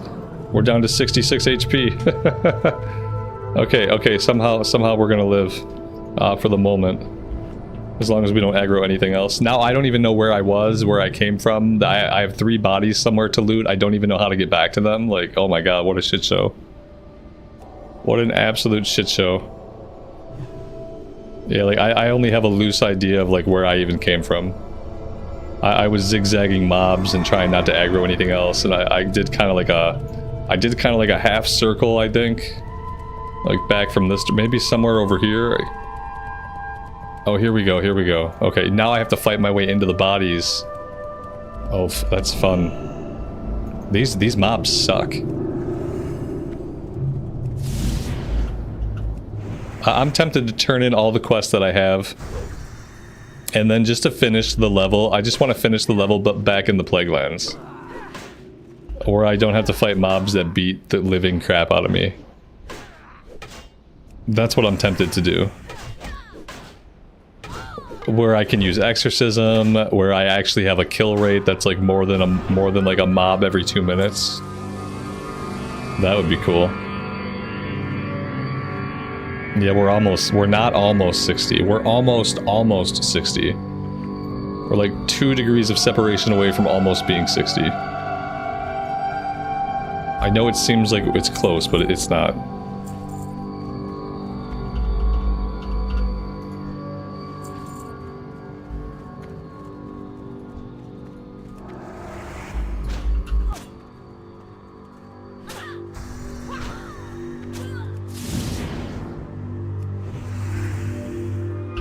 Do I want to get the Elite Scorpion? Yes, I absolutely want to go kill the Elite Scorpion. Yep. That might be like the last thing I do today. Oh, look at this. Oh, we killed... I didn't even realize we were killing a named guy and we got the lexicon. Oh, that's perfect. Yeah, we didn't get all the encrypted text, but yeah, let's kill the Scorpion. Like, invite me when you're nearby. And, or when you're in the zone or whatever. And then we'll go get her. Until then, I'll just kill these guys. Each bubble is an hour's worth of killing mobs. Yeah, exactly. Exactly. It basically is. Like, we have some quests to turn in, but that's only going to get us so far. None of these guys feel safe to pull. Like, all of those guys feel like if I pull them, I'm going to have a problem. This camp is not as good for farming the text as the one down to the south. The one down to the south was far superior. The mob spacing was better, the mob patrolling was better. This place is a cluster.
Right on. Hey, toss me an invite.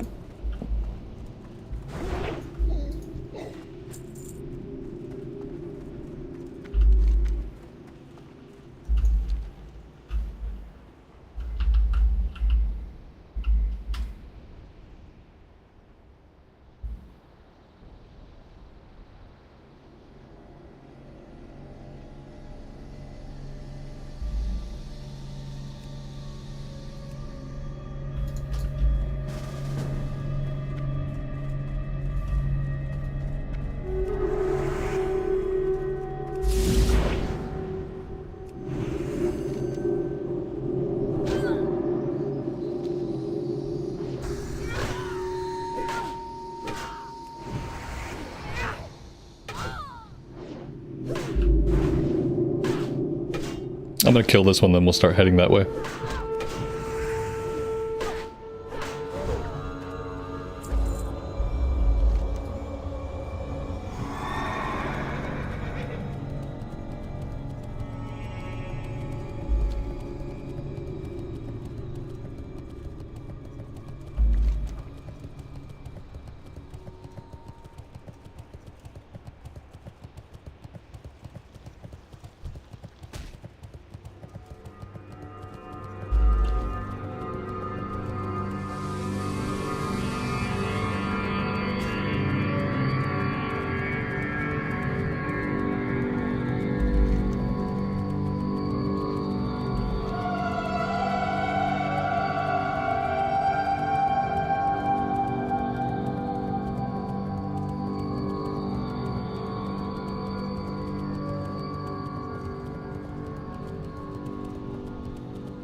Awesome.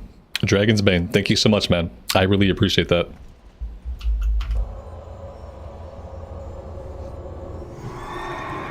Let's grab the thorium. And let's get out of here.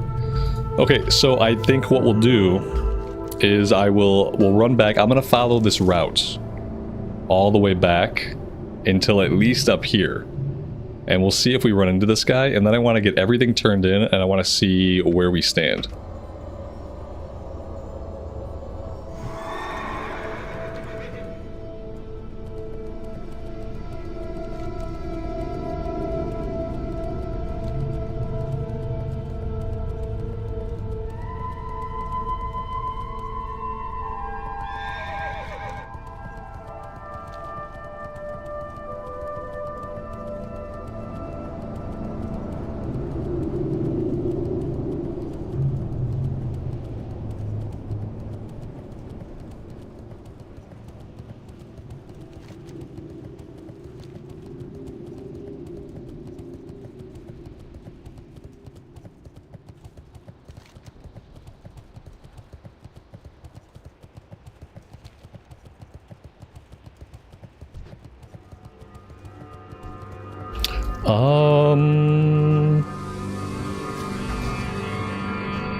I hope they're not a part of whatever's going on there. Oh dear God, I've made a mistake. I should not have hung out there for so long, and I think I'm going to pay the ultimate price for my foolishness.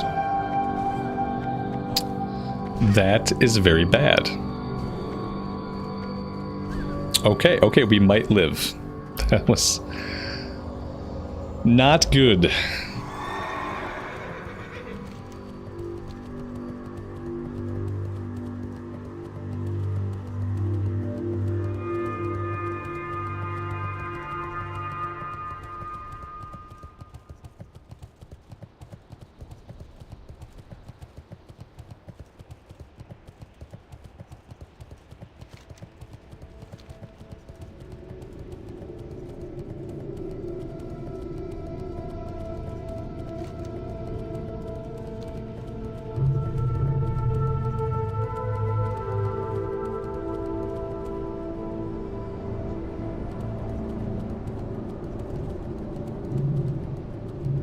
Oh my God. That's scary.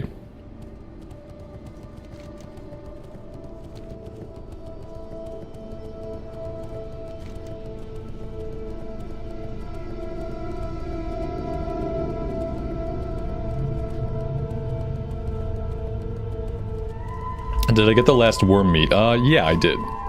Yep. We can make one more that'll put us back at 10. That's why I haven't eaten any of it.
Ishnu Allah, may the stars guide you.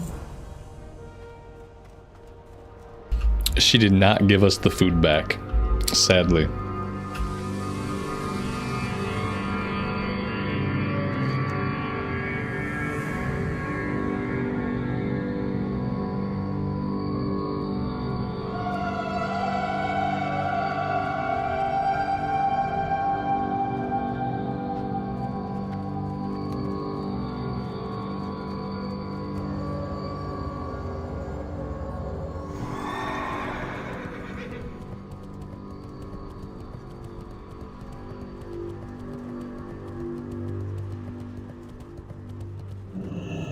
I'm listening.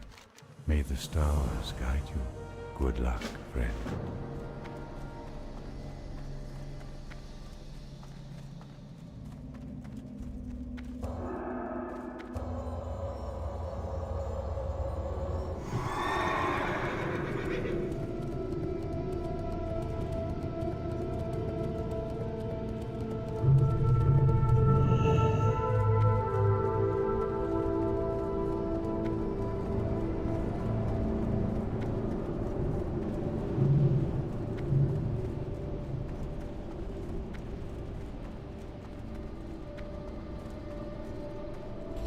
Oh, this guy has the best view. What brings you here? Go in peace. May the stars guide you. Good luck, friend. All right, guys, we are a bubble and a half away from hitting level 60. We are very close, but sadly, we're not going to ding tonight. I am out of time for the evening. I've had an amazing time today. I really appreciate you guys being here for it. It has been awesome. Thank you guys so much for all the support. And I hope you have a good rest of your afternoon or evening time. We'll be back on Monday. Typical time, 12:30 my time, and we will finish this up. Yep, and then Monday, we will also be starting our Hardcore Warlock on the EU Hardcore Realm of Stitches.